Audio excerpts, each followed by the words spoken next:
Hey guys, welcome back to the channel. This is a story about what if Naruto Dragon King High School DxD. Before I start, please support for more amazing content, and do consider subscribing to my channel and share this video with your friends. This is written by writer D Wolf and link in description and support writer. Let's start the video. The sun, the largest star in the sky, which ushered in the morning to all who saw it rise in the east. For many though, it was a rude awakening from the lull of sleep and a very comfy bed. One such example is the blonde male with spiky locks that seem unnatural, a somewhat dark tan skin tone and bizarre whisker marks on his face.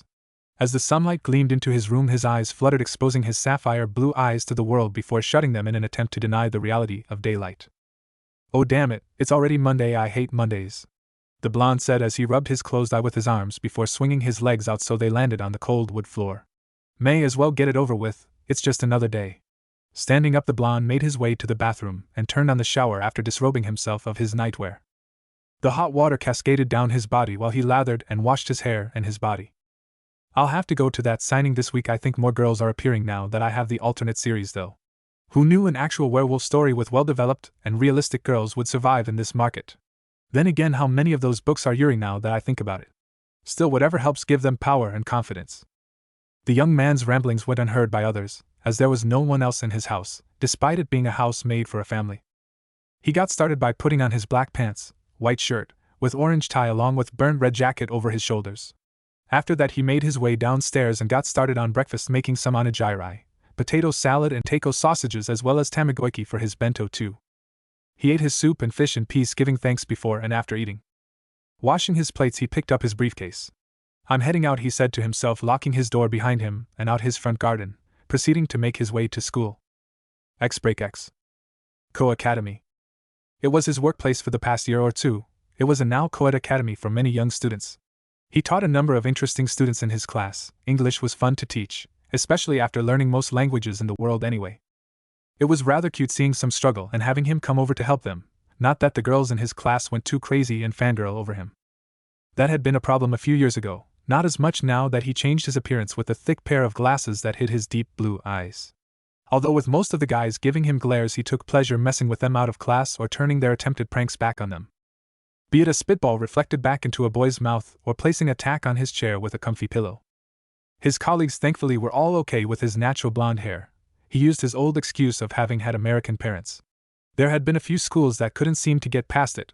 One was Karakura or more. Every thug in the school thought he dyed his hair, so didn't go back for a second interview. Ko though was a lot better designed, taking inspiration from European designs as opposed to usual Japanese school designs. Moving past the front gates, he waved to a few of his students and members of the gardening club he visited now and again, often giving them some of his blends he kept in stock. X. The lunchtime bell ringed and Naruto let out a small sigh of relief. Teaching young girls who made an effort to flutter their eyelashes at him along with teenage boys acting on their hormones by glaring at him, or doing the former, became exhausting. He enjoyed his work, but some days the behaviors of certain classes was worse. Still, now that he had time to himself, he headed for his tree. He had picked it out in the first week of his job, and it had many branches and a perfect view of the school to eat his lunch on. The other staff often asked why he didn't eat with them, and he always replied, "You're welcome to join me in the trees." Sadly, none took the offer. Opening his bento, he leaned back against the trunk, slowly bring the rice to his lips. Cooking was a great joy to him, since given enough time you begin to want to create any and all delicious dishes. He debated on whether he could become a chef but decided against it for a few reasons, the first being giving away some of his recipes, most notably his ramen recipes. The moment he raised his next bite, he felt a tug on his leg. Looking to his left, he saw the only person who did actually join him in the trees. One Kaneko Tuju, a first-year student who had white hair and yellow eyes, and one powerful appetite. "Hello again, Kaneko-san, are you alright today?" Naruto asked the girl who did randomly join him one day, but he believed it was because she smelled his daifuku that day. She was someone with a strong sweet tooth, which he spoiled from then on. When he did teach her in a class, she was very attentive and a good study.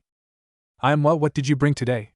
she asked, a firm, almost blank tone, her face reflecting the look on her face.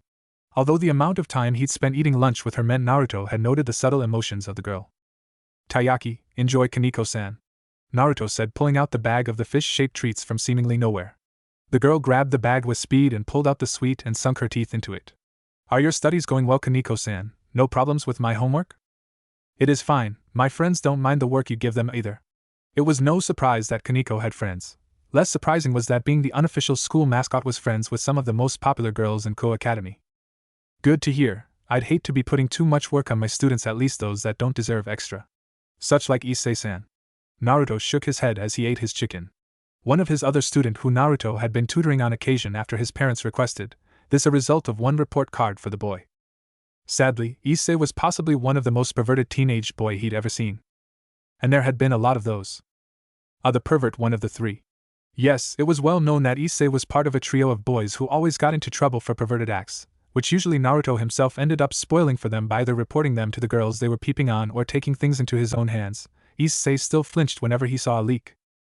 It was another reason why he was a favorite in the school with all the girls around. As long as they never discovered his books, or rather that he wrote the Yuri, he would not need a stick to fend them off. Naruto continued eating his lunch with Kaneko, with both simply enjoying the blow of the wind, carrying the occasional leaf, which only served to enhance the peacefulness of the moment. When he finished, though they remained in the tree, Naruto moved his hand to Kaneko's head and patted her head, which was something of a habit he developed since once asked to feel his hair. In return he did the same, but it seemed to relax Kaneko. Afterwards she asked him to pet her head, to which he saw no harm in it, as it was something one might do to a pet, plus people knew better than to accuse him of being a lolicon. Suffice to say, Kaneko always leaned into his touch when atop her head, no more or no less. He'd often feel as though his fingers rubbed against something that shouldn't be there on Kaneko's head but pushed it from his mind. They stayed like that until the bell rang, at which time both jumped from the branch to the ground with but a small thud of feet meeting earth. Nodding to each other they headed to their classes. Naruto had Issei's class now. "Good afternoon, class," he greeted with his usual bright smile that had a couple girls blushing. "Good afternoon, Naruto-sensei." They returned with enthusiasm, well, most of them at least.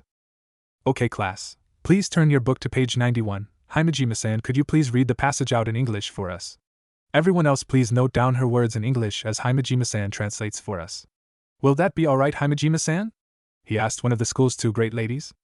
Akino Himejima was a young girl roughly 16 to 17. Her hair was black and had striking purple eyes. Her hair was tied in a long ponytail, reaching all the way down to her legs with two ahogs sticking out from the top and sloping backwards, with an orange ribbon keeping it in place. She was a very elegant girl by descriptions, although many boys fixated on the girl's large bust, which dwarfed many of the girls in school. "Of course, Naruto-sensei." Naruto sat back in his chair while Akino read from the books of his course, which was from the British author Agatha Christie. It was one of her crime novels with the Belgian detective. He enjoyed exposing his students to different stories as opposed to the usual Shakespeare. Akino was one of his best students, and never inquired any help with her work. The third year's class went very quickly, and eventually he had moved on to his second year students, and has them do the same with their assigned book. He had a few other students take over reading until he noticed one was struggling as usual. "Hayata-san, you did do the reading before class, didn't you?" Naruto asked the spiky-haired brunette who was looking very sheepish. Well, sensei, you see, my friends called me last night. They said they had something amazing to show me, and trust me, the Naruto cut him off by raising his hand. "See me after class, Hayata-san. We don't need to hear more about your hobbies," Naruto said as he gestured the next student to follow. Class continued until it was time to finish, and everyone left except Issei, who was gestured to come to the front of the class. "You know you can't slip in your studies, Issei. This is the 5th time this month you haven't studied when you know it's important." "I know, Naruto-sensei, but I can't help it. They called to me, I needed to see them." The steam coming out of his nose and the red cheeks only made him picture a white-haired man with the same expression. "So I want a report for the book you were supposed to read, Issei. I want it by Monday, and also." Naruto reached into his bag and pulled out a copy of Ika. "Students your age aren't allowed to read this ever in class. I'm going to confiscate this until I see that report. If I don't, this is being burned." A bluff, but a good one, as Issei rushed out the room in a second. He could hear the cries of panic. "Ha ha ha, that student of mine. X-break X. Bye, Naruto-sensei, see you tomorrow," some of Naruto final class said as they left the room. Funnily enough, he was teaching the first-year students with Kaneko in it. He did have her read short passages, but her blank tone made sure it was a quick reading all the same. Waving them off, he was surprised to see Kaneko staying behind. "Something wrong, Kaneko-san?" Since class had ended, Naruto had no problem referring to his students by their first names. "No." Naruto raised his eyebrow at her statement, as if she wanted to say more. "You can ask me anything, Kaneko-san," Naruto said as she looked up and directly at his eyes. "Your eyes, what color are they?" His eyes, well, he had never shown them in school for obvious reasons, and he honestly enjoyed how different they made him look. The dorkish look with his glasses and whisker marks, some might say, made him appear like a middle-aged man who missed shaving parts of his face. "Blue, but I suppose I could show them you if you'd like." Kaneko nodded as he reached for his glasses, taking them off and folding them into his pocket, and revealing his ocean blue into her topaz yellow. Bright, she commented as she studied his face. Thank you, Kaneko-san. Just don't tell anyone. I'd hate for you to get mobbed, as you are the only one to know the color of my eyes. See you tomorrow. Slipping the glasses back on, he left, patting her head for good measure, and making his way out and off home. After a moment, though, Akino and the other member of the two great ladies soon joined Kaneko. The red-haired beauty that was Rias Gremory, known for equally large bust to Akino's, but more for her blood-red hair that reached down her back with a small ahogue sticking out the top of it. So did you confirm anything, Kaneko-chan? Akino asked the young girl, who shook her head. No, he is human but different, Kaneko said before looking at the desk and finding another bag of taiyaki left for her by Naruto, it seemed. He's a good human. Era, nice to see you making such a nice friend, Kaneko-chan. A shame though, Butcho, you were sure he was partly a devil or something similar. Akino said to Rias, who let out a small breath. I know, Akino, it can't be helped. I can't offer anything if he is normal and human, otherwise it's unfair. I suppose we'll just have to wait for a good opportunity to strike us so we can add peerage members, Rias said as the floor below them lit up in a strange seal before all three disappeared. Little did they know that a change would come very soon. X. So Naruto looked over as he marked Issei's work during lunchtime in his office, Kaneko joining him since he had brought her some dango today. Issei managed to get asked out on a date. Well, I suppose some people get lucky after all. Dumb luck, Kaneko said as she ate an entire stick of dango. What do you think about it, though? Kaneko knew well enough, despite the hard time he gave Issei, he was someone he looked out for, even if that meant a beating at the hands of the kendo club. They never saw the wire trap coming. Like any teacher that knows their student, I hope it goes well, but the logical part of me says I should keep an eye on him. I'd rather not see him get his heart broken so early in his dating life. He is sweet, but prone to his dark perverted side far too often. Naruto said, marking Issei's work with a solid C+. He'd be handing him his book back at the end of the week. Still, the rumors of the pretty girl, while a bit harsh, did set of Naruto's alarms of danger. He knew some girls might find Issei charming, but he knew none would give him a chance so far in this school, and the girl Yuma was apparently a recent transfer. It seemed like a suspicious turn of events that was no way a coincidence. Guess I'll be doing some snooping tonight. Where did I put that cloak? Naruto wondered to himself as he waited for the day to end so he could rush home and pick up his old cloak. From there he observed the date Issei had with this Yuma girl. It seemed rather nice, really, as Issei, despite his reputations, was acting like a boy on his first date, and no doubt trying to do the right thing by her. He even bought her a simple gift as a memorial for their date. Eventually, though, the pair walked into the park by a fountain, and Naruto, hidden in the shadows, listened in. Today was really nice, Issei-kun, but can you do one thing for me? What is it, Yuma-chan? He asked, his eyes sparkling with excitement of what she might ask him. Would you please die for me? Naruto's eyes went wide as he sped forward in an instant, and grabbed Issei by the shoulder, pulling him to the side before the girl could pierce him with a strange energy spear. Who the heck are you? That doesn't matter, you tried to kill him.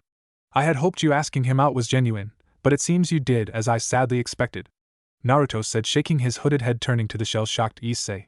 Run home, Issei, run home and forget about this. What is going on here? Why did Yuma-chan try to kill me? Issei's teenage mind couldn't comprehend what was happening in front of his eyes. It didn't help that Yuma's clothes exploded off her body, exposing her bare flesh to boy men. Quickly, the leather-looking straps wrapped around under her breasts and lower regions, while also gaining shoulder guards and a pair of large black wings. Not to mention her physical features seemed to age a little as she held her energy spear threateningly. Just go, Issei, Naruto shouted, and the boy scampered to his feet and made a mad dash for the trees while he himself turned toward Yuma. Why is a fallen angel targeting an innocent human? I'd rather ask how you know what I am. Not that it matters, my name is Rainier, and may it be a blessing that you died to me. Rainier charged forward, hoping to end this in one move, but she was surprised when the figure's arms glowed and was covered in a strange gold and blue gauntlet, which grabbed hold of her spear. Sorry, I'm not one to die easily, especially when I still have papers to mark. The light of the spear showed Rainier who she was facing. You the teacher? She jumped back with a flap of her wings. But you're human, is that a sacred gear? She said, shocked while gesturing to the gauntlet. Irrelevant, you still haven't told me why you attacked Issei, Naruto said, pulling back the hood and removing his glasses and putting them inside his pocket. His blue eyes glared down at Rainier, nearly flinched at his cold stare.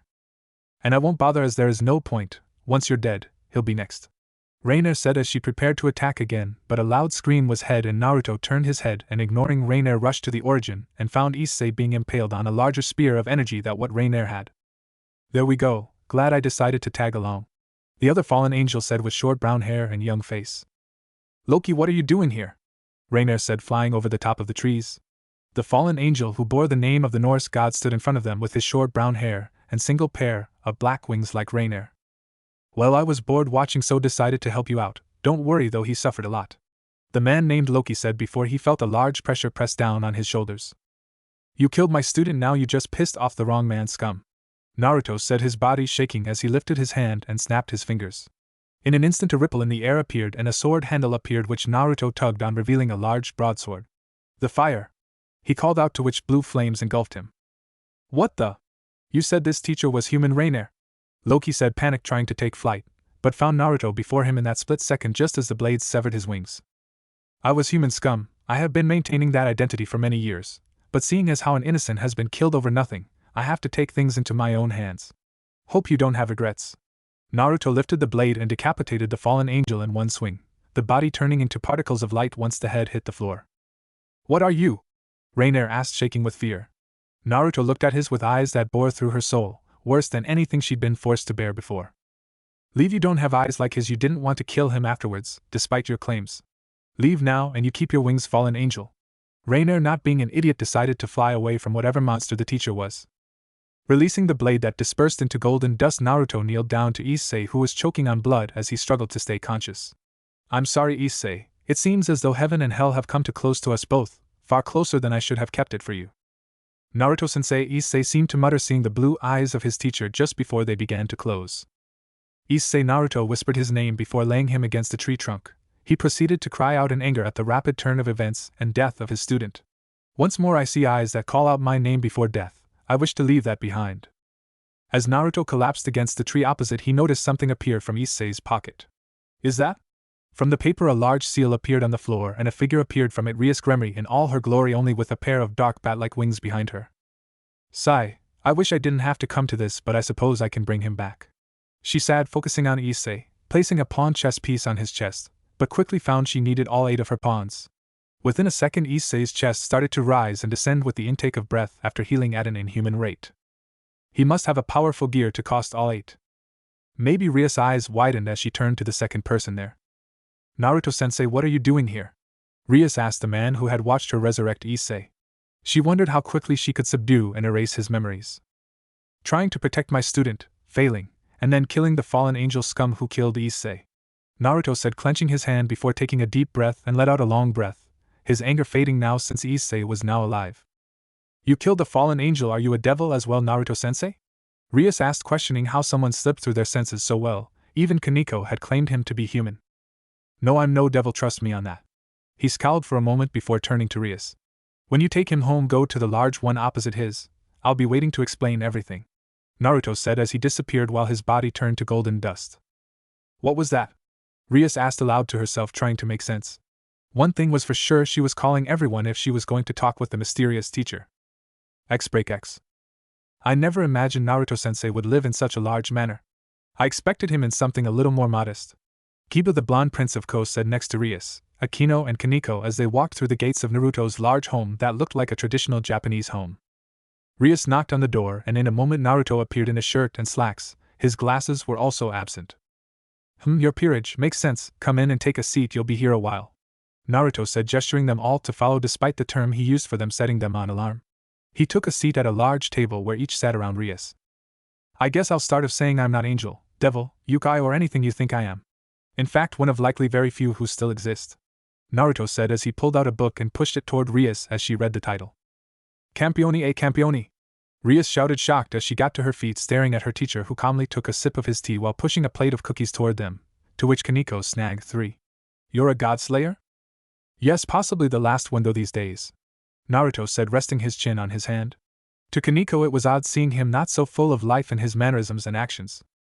But how could you hide yourself so well? A Campione is one, if not the most powerful of humans in the world. We never felt anything from you. Rias said while Kiba looked in minor confusion. Excuse me, Naruto-sensei, when Butcho calls you a god slayer, does she mean? Kiba wasn't sure how to ask the obvious question.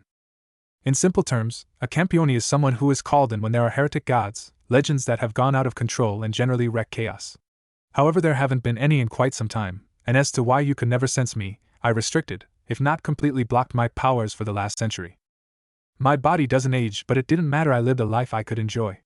Naruto explained quickly as he saw no point going into a full explanation, let alone considering telling them how he became a god's slayer.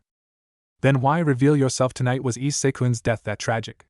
Akino questioned while tasting the tea herself. I've been away from war and battle for a reason. The last time I drew my sword I witnessed something horrible. I lost many friends. Despite what I do, Issei is a friend, an odd but honest friend who I enjoyed tutoring in my time off. To see him killed by someone he thought liked him sickened me. I hate people being used. I've known about this peerage system from whispers from time to time. You and the other devils in Ko are fine to me, Naruto said, stirring his tea, ignoring the heat on his finger. You seem eager to share all this information. Why? Ria's questions, since him basically outing himself so blatantly, went against the concept of remaining hidden. It made no sense for Naruto to call her to reveal himself so suddenly, especially considering the rumors of a Campione's strength.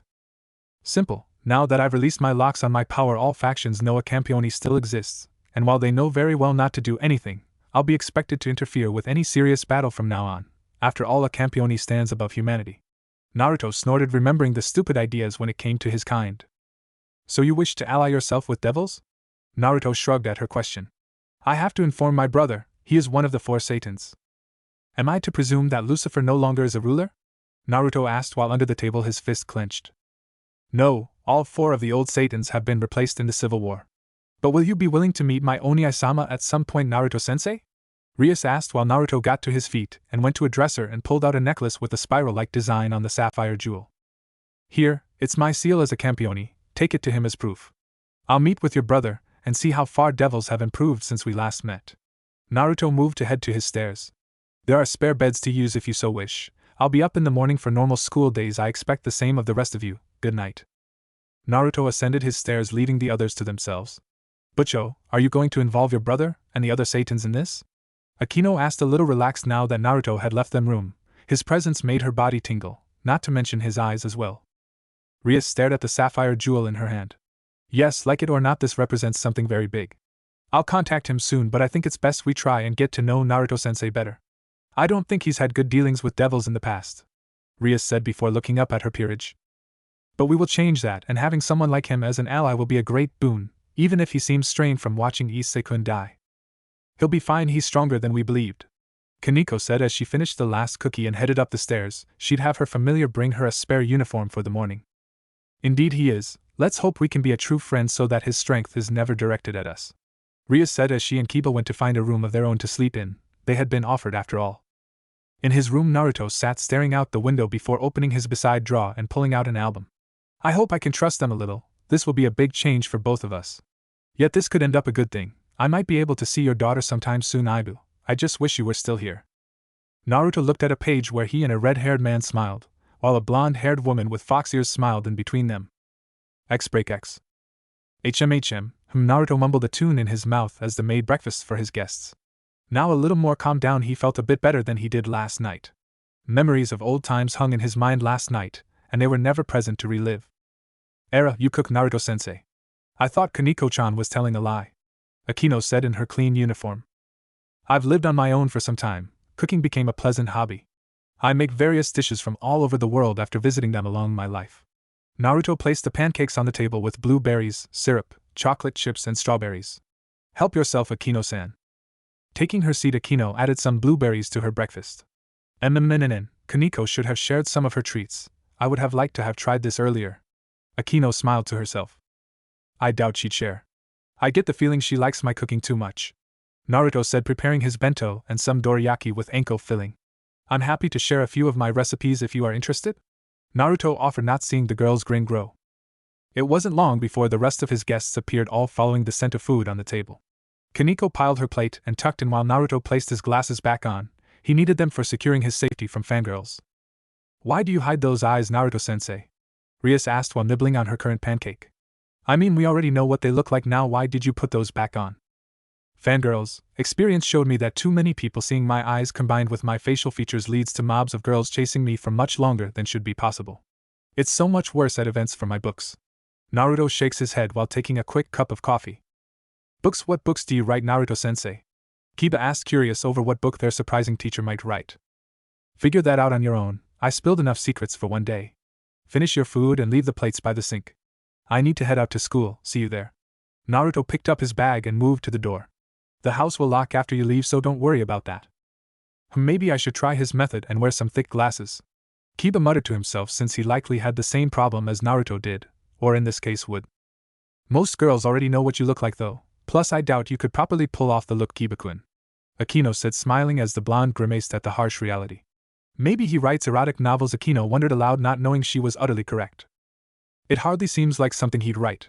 With the amount of traps he's left for the perverts in the school, he probably won't even stop trapping Issei-kun when necessary. Rias finished breakfast, and did as told along with the others. I think we'll let Issei-kun have one more day of normality before we tell him. Won't Naruto-sensei tell him? Kiba asked a simple and obvious question. No, at least I hope not. Perhaps I should have asked him to hold off telling him. Think you could catch up to him, Kiba-kun? The blonde nodded and rushed out the door to catch his fellow blonde. X. I wasn't going to, or even planning on telling him, even if he has been asking around about that female fallen angel. Naruto said, eating his lunch while Rias and the others joined him. Most likely he wasn't going to eat alone with Kaneko anymore, at least he only treated her. Considering your care for him, I had to ask Naruto-sensei. On that subject though, you know how I am the club leader of the Occult Research Club? Naruto nodded while the others ate their own lunch. I do, I heard you claimed the old school building some time ago as well. Naruto had wandered close to the building once to see how it looked, but that wasn't important right now. Indeed, but being who we are, it's difficult to get a teacher to sponsor us like other clubs. I remember that you never sponsored a club, did you, Naruto-sensei? Naruto did not sponsor any club, as most wanted him just as eye candy, or didn't interest him. The gardening club had intrigued him for a bit, but it might cause questions if extinct plants started to grow all of a sudden. I take it you would like me to sponsor you, club, so any questions that might be asked can be given to me to be dealt with, since I am capable of lying easier. Rias nodded this time, but her eyes focused on his bento box. You can buy your own, Rias-san. You can just call me Rias, if you'd like, Naruto-sensei. I'm sure none of us would mind. Naruto raised an eyebrow, since referring to his students without suffix might get some odd looks from the staff. Then again, if devils could erase and or alter certain memories, he guessed it wouldn't hurt. Very well, Rias, I take it you don't mind either, Kaneko? Said girl shook her head, so he knew it would be fine with her. You can call me my name if you'd like, Naruto-sensei. You allowed to even use Chan if you feel interested. Akino said, coming behind the teacher and pressing her assets into his back. That hardly seems appropriate, Akino, and please stop, I can feel too much when you do that. Naruto said while his mind noted down her 3 sizes mentally. It seemed girls and Co had become quite mature at such a young age. Don't try and tease our teacher, Akino. Rias chastised the girl, who kept smiling while she turned back to her food. Naruto-sensei, do you make those bento every day? Yes, may I ask why? Naruto replied after swallowing a bit of his chicken rice as he looked at Rias. Can I try some? Naruto regretted looking at Rias as she had employed her big puppy dog eyes at him. You'd hardly think she was scared and shocked by his revelations last night by her response. Don't eat it all. Pushing it toward her, she took her chopsticks and took a small amount of rice and took her bite. Instantly her eyes lit up at the taste. Naruto-sensei, after school, would you be interested in a small proposition I have for you? We'll see, after we keep an eye on Issei. I know you're trying to call out any other fallen angels with him as bait, which I don't happen to like, by the way. Naruto said and resumed eating his lunch while the redhead sat back down. I know, but like any person, I want to know if it was a couple of rogues or a group of them, considering you took out one. Rias explained, and Naruto could see her logic. He simply never liked people being used as bait. X. Sai the second time at least had less blood. Naruto said, holding Issei over his shoulder like a sack of potatoes. He'd been attacked by another fallen angel, who was soon scared off by Rias revealing her family name, as well as her presence upon appearing at the scene. As expected, she'd left an impression on this likely group of fallen angels. A success in the end then. I'll have Kiba-kun bring him to the clubhouse tomorrow. We'll just drop Issei-kun at home before heading to yours. Naruto whirled his head around to the grinning Rias. Why my house? Don't you have your own home? Naruto questioned the teen, whose smile didn't fade in the slightest. Well, the clubhouse is where I and Akino have been living for a while. It was actually what we wanted to talk to you about, if we could move in, since there is enough room for us. Plus, we could more easily keep you informed of any changes in the underworld. Naruto could see the truth between the lines. You want me to cook for you, don't you? Naruto said with deadpan tone, almost face-palming but refusing to do so while she could see him. Why would you come to such a conclusion? Besides, you wouldn't want to let your favorite students go hungry or be left in the cold old-school building, would you? Naruto knew better than to look this time, and they dropped Issei in his bedroom with his minor wound healed. I know what you're doing, so stopping trying to give me that look, Naruto said before the girl leapt onto his back. Oh, come on, Naruto-sensei. Please see, she pressed her bust into his back and despite knowing he wasn't going to blush continued. Seriously? Today is a complete flip as opposed to last night, shouldn't you still be wary of me? Naruto said as his arms grabbed the girl's legs as they slowly crossed the road to his home, passing by the gates. I am, but I don't like people being seen by what they are presumed to be. Much like how in school people like me for my good looks and that fact I am Rias Gremory and nothing else. It seems fair I should put your position out of my mind if I want to be an ally, even a friend. Friend, that's a word I haven't really used in some time. Maybe this friendship will be more interesting than I might have originally given it credit, but remember one thing if you move in Rias. Naruto said, grinning his own vulpine-like grin now. Oh, what's that? If you want to be eaten in my home, you and Akino are doing chores, and I expect you not to skip in classes or assignments I give you or your peerage. I'll expect B+ from now on, Naruto said as he felt Rias lift her chin from his head. I hardly see how that will be an issue, Rias said, knowing a few chores here or they wouldn't hurt. Issei is only a C grade with my tutoring, no B grade, no lunches, Rias. At least for you as the leader taking the responsibility. Naruto held his laugh at the loud what from the girl on his back. The strange alliance of a sister of the Four Satans and the last Campione could be said to have truly began here. However, what would happen during this alliance is anyone's guess, be it full of joy or woe, piece of war. Let us hope for the best. X chapter start X. Naruto was at the school gates as early as usual, only to his surprise he found Sona, the student council president, waiting at the gates. Can I help you, Sona-san? Naruto asked as he slowed his pace for the bespectacled girl. I take it Rias wasn't harmed after she came with her peerage to your house? Sona questioned in a professional tone, but you could hear the concern in her voice. Nothing happened, merely me clarifying things for her. So is your peerage? Well then, if you have been spying on me, it's only fair you know I do the same, when necessary of course. Sona nodded, still shocked how her bluff worked. Her familiar could barely get close to Naruto's home. She'll be bringing her new member to school to join the club. On that note though, you can inform the board I'll be taking up the position as advisor of Rias-san's club as per her request. Very well, Naruto-sensei, see you in class. Sona made her way toward the school, no doubt to her own friends. She seemed to have greater control over her presence than Rias did, then again that was her personality showing through. Sigh, I hope I can catch the perverted duo today, seems unfair to include Issei still.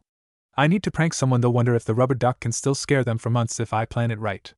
Naruto thought as his mind went about planning for his trap. One might want to pray for the intended victims, but considering who they were, was it worth the effort? X break X. It's not like you to impulsively decide to bring someone into the household, let alone go to a teacher's home, whom also knows of our existence, and without consulting your friend. Sona said, looking over as Issei had a strange Janken match with his friends. Well maybe, but I got myself a silly little brother.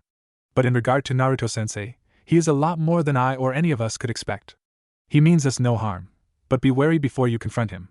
Rias gave her friends a minor warning, as she hoped that the blonde-haired teacher did possess a short fuse, a really short fuse. I see, what is he then? Sona watched as her friend gave her a serious look. You may need to tell your sister about this. Naruto-sensei is a Campione. Rias then left the shell-shocked girl so she could get to class on time. She'd instructed Kiba to bring Issei to the clubhouse, but she went to ask Naruto to join them as well. A godslayer, Sona's expression was unchanged, but her mind was quickly trying to deal with what her honestly favorite teacher was. Rias didn't take long in finding Naruto by his desk. Naruto-sensei, may I request something? It's related to your new position as club advisor. Naruto looked up, not that you could tell with his glasses there. Well, Gremory-san, how can I help you? Naruto replied to the redhead. Issei-kun will be brought by Kiba-kun, and I was wondering if you join the meeting in explaining its purpose of its member? Naruto nodded for his answer and Rias smiled, giving a small bow in thanks before taking her seat. Issei himself was still confused after previous events, after being stabbed, and in his mind he awakes next morning to find no one remembers Yuma. Not to mention finding that the nighttime seems to revitalize him whereas the sun drained him. Later on being attacked by a weird man wielding the same thing as Yuma, but both Rias and Naruto suddenly seemed to appear to stop it. You'll be joining my club today, Issei-kun. I'll be sending another member to collect you and bring you to the clubhouse after class. Everything will be explained there, I promise, were the words she spoke to him as she walked him to school. It was so great getting to walk with Rias-senpai, even though her hugging my arms to her chest would be my dream come true. Still, why does Naruto-sensei look different today? Issei wondered to himself, not knowing that he was subconsciously sensing Naruto's presence. Kaya! The girls of the class screamed as the blonde Prince Kiba walked through the door. Kiba-kun! Seeing the handsome teen, Issei just scowled out of jealousy but annoyance too, as was he any different from the girls in this given situation if the positions were flipped. Excuse me for a bit. Kiba waved off the blushing girls as he walked towards Issei. Oh, hello. What do you want? Issei asked the boy with a slight scowl at the softly smiling Kiba. Just looking at the face wasn't helping his mood as it looked like an easy one to punch. I'm here on behalf of Rias Gremory-senpai. Issei for a change was quick to the uptake as his face changed from a scowl. As so you're the one. Kiba offered a small nod. Would you follow me? As the girls overheard this, they all looked worried at how their prince was fraternizing with the enemy of all women, the pervert. The brunette ignored all the stares and comments made about him corrupting Kiba along the way. Half the time it was absurd nonsense, like just being around him would make his perverted nature transfer to the blonde. As if he was contagious, perversion was simply a way of life. The pair of them made their way outside the man's school building and to the elegant small building that was at one time the school for Ko. Walking inside, Issei couldn't help but feel more relaxed in the dark, much like last night. The darkness settled him more, which in retrospect was odd. It was only a few steps down the hall till they came to the main room, which was candlelit while maintaining a somewhat Gothic/Victorian style. Issei found it just as odd as he was used to this particular room, and taking peeks at the girls' changing rooms for the 5 seconds before he was snared in a trap. It was weird that he always got caught so easily and got extra homework from only Naruto after he got told. It was prepared by the time he got to his next class when he did get caught. In the room was filled with odd trinkets on the walls and the tables around the room. Of course, the dark allure the room tried to give off was utterly ruined by the air of Naruto and Kaneko sitting on the couch. Said blonde was slowly petting Kaneko's head while she slowly ate some yuken. And Naruto-sensei is here too, petting the sweet lowly-type school mascot Kaneko. Should I be worried or jealous of him? I mean, he is a teacher, but she doesn't seem worried. Wait, is Naruto-sensei not wearing glasses? Issei took note of the blue eyes his tutor who had for the first time for him without those huge glasses. Naruto-sensei is a fucking prince. I knew it. No teacher would wear glasses that thick without wanting to hide his features. Hello there, Issei. I see Kiba-san brought you to your first meeting of the Occult Research Club. Issei just looked confused still to what was going on. That plus the reveal of his looks had his mind plotting what would be failed revenge plots. Era, his mind seems distracted by something, Naruto-san. I suppose we'll have to wait for him to come out of it. Do you not mind Kaneko-chan sitting in your lap, Naruto-san? Akino looked at her sweet little kohai who looked to be enjoying the petting she was getting from her sensei. Had to believe he was someone feared by all factions. Even now with his locks on his powers off but held back, she could feel the invisible pressure pressing round her body as if squeezing her. This could be just her interpretation of it though. Eventually Issei shook off the shock and looked round the room before zeroing in on Akino. Oh, you're back. Well, you must be the new member, right? Akino gave a small respectful bow to the teen whose eyes were transfixed on her chest. Nice to meet you. I'm the club's vice president, Himejima Akino. Obviously you know off the other member Kaneko Tuju, and our new staff advisor Naruto-sensei. I am Haida Issei. Nice to meet you too. While Issei mentally listed off all of Akino's various sexy features in his head, Kaneko, despite the pleasant petting, had started staring or rather glaring at the boy's red-cheeked expression. His face is creepy. Naruto let out a minor chuckle hearing her, agreeing, but that was the nature of perverts. Most of the time they barely knew they had such expressions, Jiraiya being ironically a large amount of research despite the amount of so-called research he did, when not getting caught. That was a rare occasion. You'll get used to it in time, at least, Kaneko. Naruto felt Rias getting close, thus slowing down his petting. Even though his reduced petting ushered the smallest of whimpers from the white-haired girl in his lap. Don't worry, I'm not stopping, he whispered as he continued his indulgence. It was a simple way to relax for both of them, but the first time taken so freely as in their usual lunchtime meals, there was only so much he could placate her without looking odd. Kaneko leaned her head against his chest while continuing to eat her sweets. The Gremriere entered the room with her sway and tucking a hair or several behind her ear. Thank you for waiting, I needed to make sure everything was ready to be moved. She moved to the desk and leaned back against it while Akino moved to her side, remaining standing. We welcome you to the Occult Research Club, both the new member and newly appointed advisor. Issei nodded while sat next to Naruto and Kaneko, glancing at the pair now and again. But the Occult Research Club is a mere facade.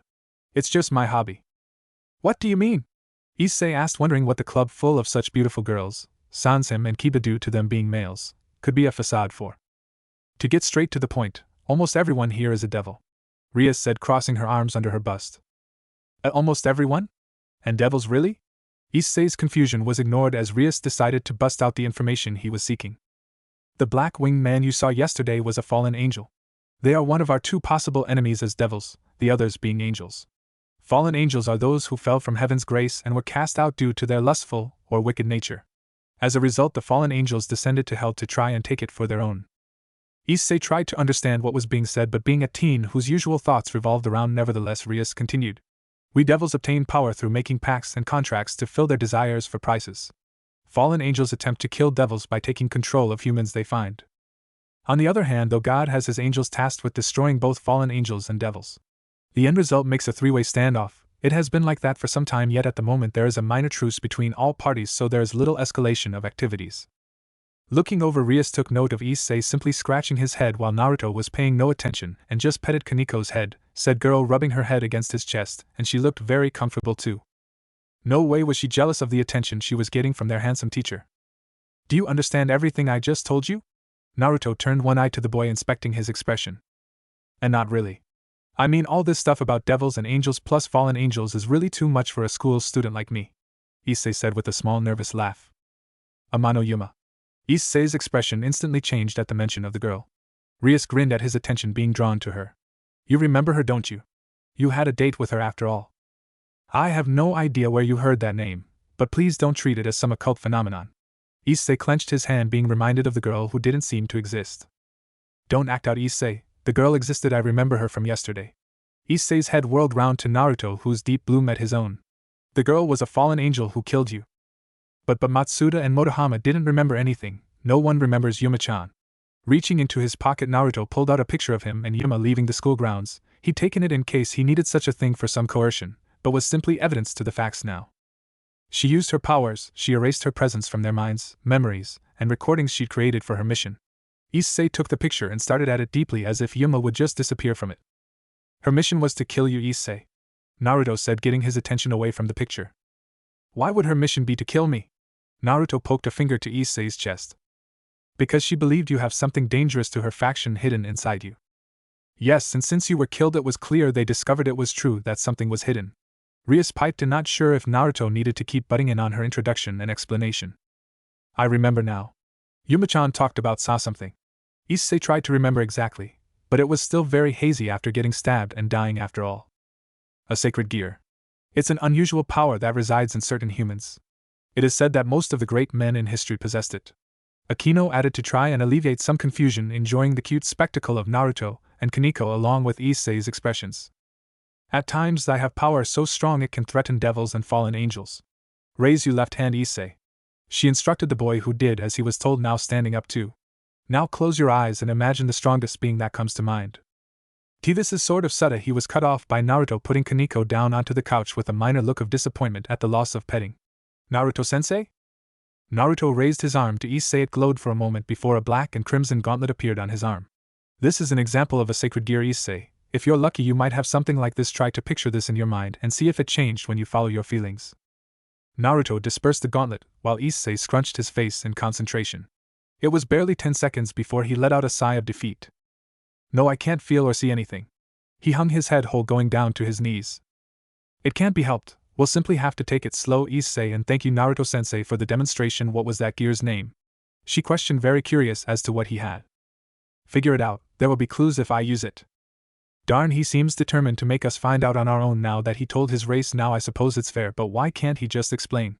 Rias mentally pouted to herself but refused to do so externally, as she was still maintain appearances for Issei. Are you sure there wasn't a mistake? Rias shook her head at the teen while Kaniko crawled back into Naruto's lap and placed his hand on her head. She was very pushy when she wanted something, even petting. No, the fact is the fallen angels feared it enough to kill you. The only reason you're alive now is because I resurrected you.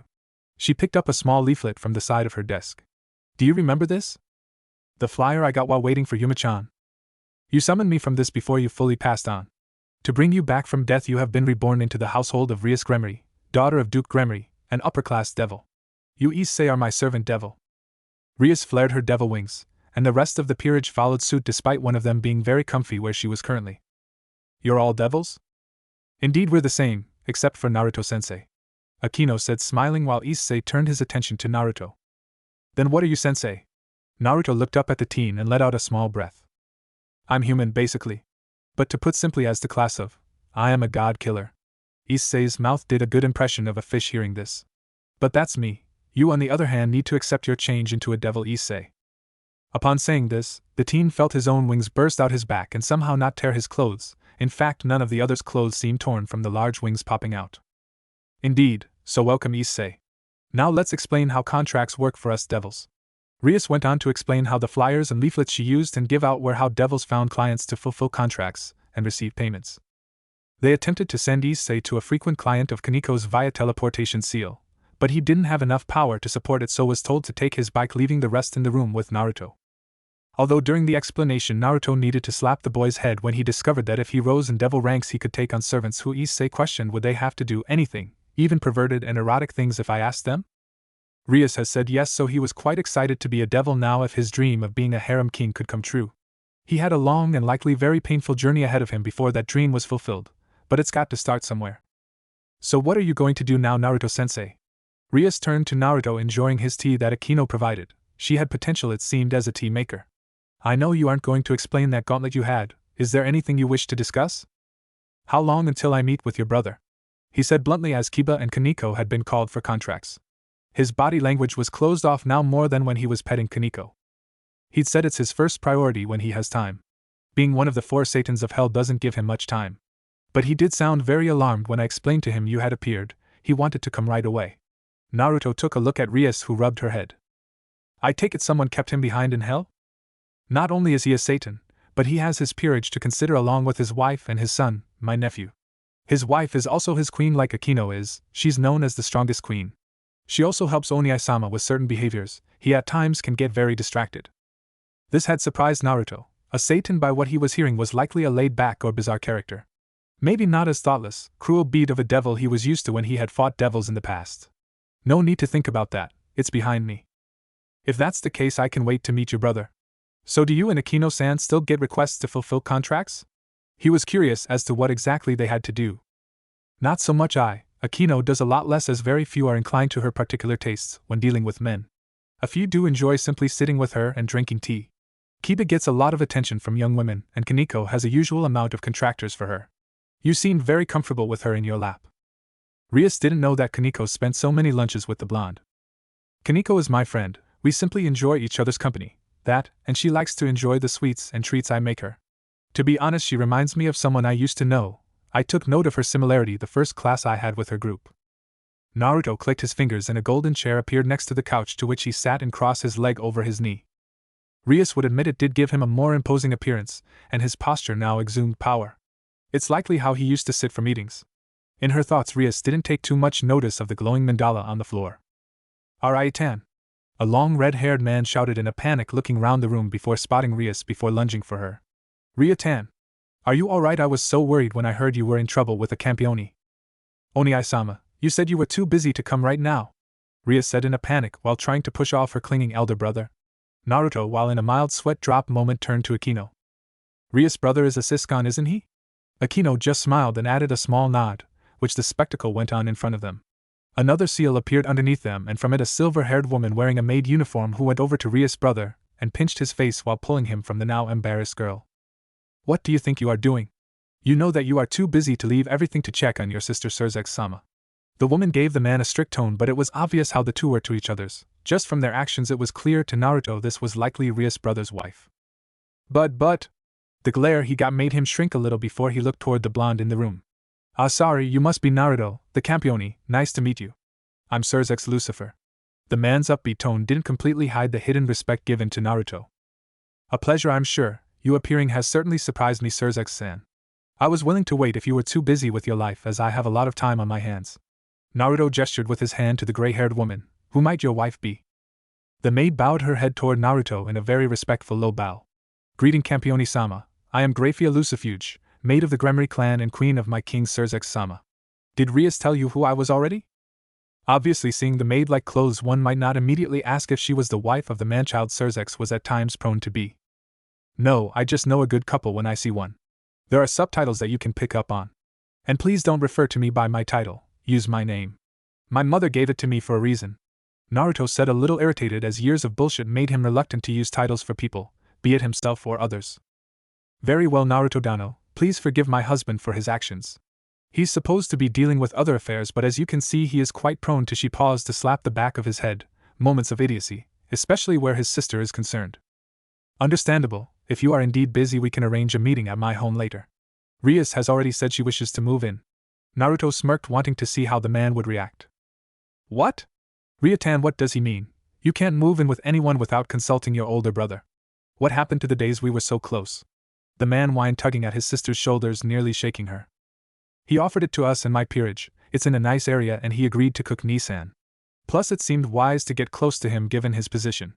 Rias defended, which caused both Sirzechs and Grafia to frown. It is still very unwise to do such a thing, Rias. A Campione's home is a place where his rules are law. Even with good intentions you should have considered informing us of such a decision before it was made. If other families discovered this or other sides, it could lead to a break in the truce. Grafia warned before a banging sound echoed in the room, which was Naruto banging his foot loudly against the floor. The reason I allowed her and her peerage places in my home has nothing to do with alliances. I am a neutral party to your wars. All I have done is extend a hand in friendship, that's all this is. I don't fight your battles or wars. Your previous Lucifer made absolutely sure that I would never aid him. Michael is no better in the grand scheme of alliances.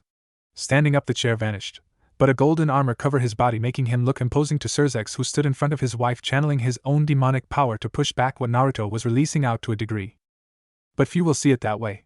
Sirzechs' tone seemed much more mature now that he stared at Naruto's eyes. Maybe, but my friendship has benefits. If your sister's intentions of friendship are true, she can expect protection from me. If I deem them suitable, a number of people can be my friend, if they are genuine with me and don't lie. Rias and Akino shivered slightly at the conversation now. It was good that Kiba, Kaneko, or Issei were not here right now. I see. In that case, I thank you for accepting my sister as your friend, Naruto-san. Perhaps next time we meet at your home it can be a little more calm. Naruto gave a nod as the armor disappeared from his body. I would like that. Let Rias know so I can have a meal prepared for you both. I'll see you later, Rias, Akino. Naruto took his leave from the room and the clubhouse, as it was already dark and he had dinner to make. You really are lucky, Rias. Garnering the friendship of a Campione is no small feat, especially the first one. Sirzechs said as he hugged his sister, who was still shaking lightly. Just be careful, he is very strong and no doubt can't be harmed under the old Satan's rule in one way or another. He wasn't even trying to release his power, was he? Sirzechs shook his head at his sister. Whole Akino took a breath to calm herself. I wish he could be an ally to us devils, but I can see why. I just hope we can be true friends as we learn more about him. Just be patient, someone like him has a lot to offer with his friendship. We'll be in touch, Grafia. The maid nodded as the seal lit up and teleported them away. It's so much different up close to it, the aura of a god killer. Are you alright, Akino? She asked her friend, who seemed to have a large smile on her face still. Perfectly fine, Butcho. I may need to wash myself, though such pressure from him was a little enticing. I do wonder what skills he's obtained in his time, and if he could show me something. Rias had to give her queen a look or two. Even though Akino was a sadist, maybe Naruto brought out some masochistic part of her too. At least we know where we stand. I am glad us moving in isn't as much of an issue I thought it would cause, all things considered. Have you gotten most of your things ready, Akino? Both of them had boxed up a fair number of their belongings. Admittedly, Rias' boxes held a lot of stuff from her slightly embarrassing hobby. Just a few essentials left to pack up. I do hope Issei-kun is having an easy time gaining his first contract. Akino said, not knowing said teen was currently in an in-depth discussion with a fellow otaku over a knockoff anime series. Plus his night would definitely not end there. X. Seems like you had an odd first assignment, Issei. You okay? Naruto had talked with Issei's parents while he was on his job to talk about tutoring him more now. His parents were happy to oblige, as such a helpful teacher was what they hoped would be a better role model than the old man who corrupted the boy. Issei himself had been lectured a bit by Rias after he got back, as while he had discovered his sacred gear, which turned out to be in his opinion an awesome-looking gauntlet, he'd failed to get a contract. By the time he got home, Naruto was waiting and said his parents were going to make him go over to study. For the moment though, he was making him some ramen. After all, what was better? Yeah, I ended up imaging the strongest person I could think of. Issei lifted his left hand and the red gauntlet with the green jewel where the top of his hand was appeared. The fallen angel was stripped so easily and scared her off. I felt really good until I remembered I hadn't managed to get Kaneko's client's contract fulfilled. His sadness at not helping out his new club friends was outweighing his joy at seeing bare breasts, at least for now. You'll get better, although your behaviors may only let you help out a certain kind of person. More than likely the first contract you get will be from a fellow pervert. Pork or chicken? Naruto had the bowls with noodles, broth and vegetables ready. The only thing left to add was their chosen meat. You know, Naruto-sensei, it's still a bit unfair that you never told me we were neighbors. I mean, I could have hidden my stash here so Oka-san would never find it. And chicken, please. He had to keep changing his hiding spots as his mother had a way of finding them and hiding them from him to keep him focused on work. You'd only get them back if your grades improved, just like your Ika Ika book, which you won't be seeing for a while. Naruto joked before he placed the bowls down, and they both gave thanks before digging into their noodle goodness. This still all feels weird. I mean, not the whole devil angle. I love that. My dream of building my harem is possible now. More you being, some big shot in everything. Issei said, making Naruto smile at how simply he put it, condensing how massive his appearance is in the world changed things. Part of me hopes that doesn't change as he grows from now on. But knowing him, that perversion of his will never change. The two continued their meal and had finished with Naruto handing him back his Ika on the promise he'd concentrate on his work tonight. Before long, though, both Rias and Akino came in through the door and saw Naruto, the former still a little bit shook up from his dealing with her brother. There's still some ramen left, Rias, enough for you and Akino. I'll be in my office, and I see you clearly are still afraid. Rias shot forward and grabbed his arm before he could leave fully. Please don't, I didn't know how to react to it. I underestimated your aura and you when I did my best to make sure you could be an ally. But I know now, so I'm sorry. I really want to get to know you. Naruto turned his head and looked right at the girl, taking in a deep breath. She did indeed want his friendship, more now that she saw a part of the real him. Very well, I suppose it wouldn't be proper for the host not to sit with his house guests. Also, I apologize for my outburst, but I'm aware of what my coming back into the world's eyes will do for those who stand next to me, regardless of race. It's likely that there will be increased attacks on you and your peerage. If not, they are smart enough not to tread where the dead will lay for eternity. Naruto got another bowl for him. Pick out your topping. Akino stepped forward to join her best friend as they claimed their bowls, Rias feeling a bit better now that she had a traditional Japanese dish. This is really good. Is this a personal recipe, Naruto-sensei? Akino questioned after tasting the broth and the noodles. Ramen has been my favorite food as far back as I remember. Eventually I learned how to make it on my own. Didn't take me long before I tweaked my recipe to be tasty and nutritious. You can be surprised how slimming well-prepared ramen is when done right. It was his pride and joy in learning the Ichiraka recipe way back when. It was more or less a comfort food for when he remembered something bad or had a stressful day. I like it a lot. Japan has so many nice foods I want to try, but hardly get enough time to. This country has a lot to offer. Rias was glad the food was easing her nerves a bit more now. Very much glad she hadn't let Naruto walk away and think she was deeply afraid of him. Are not to mention Butcho's love of Japan's various comics and alike. Rias glared at her friend. She couldn't help it, she was a minor anime lover. Really, you read manga? That's unexpected. Got any favorite series? Both girls gave their teacher an odd look as he let a grin grow on his face. What, I can't like anime and manga too. You'd be surprised how fun they are to pass the time. You are lucky. Butcho sensei is a fellow otaku too, it seems. Rias ignored her teasing friend for a moment. If her teacher had anime, she really wanted to see it. You have a room for all your mangas and items alike, don't you? Rias received a nod from Naruto, who was feeling the barely restrained excitement from the girl. Learning she was an anime fan now would give them something to discuss on a friendly basis when something like this happened again. Finish your ramen first, then I'll take you. There might be something you like in there as well if you wish to join us, Akino. Naruto told them as Rias started guzzling her ramen down while somehow maintained some elegance to her. I'm sure there will, sensei. After clearing away the bowls, Naruto led the two to one of the lower rooms and opened the door, and Rias' eyes instantly started to sparkle seeing the literal library of manga with figures and DVDs. It honestly just started one day. Books are sometimes better, but the pure imagination mangaka put into their work makes it more enjoyable.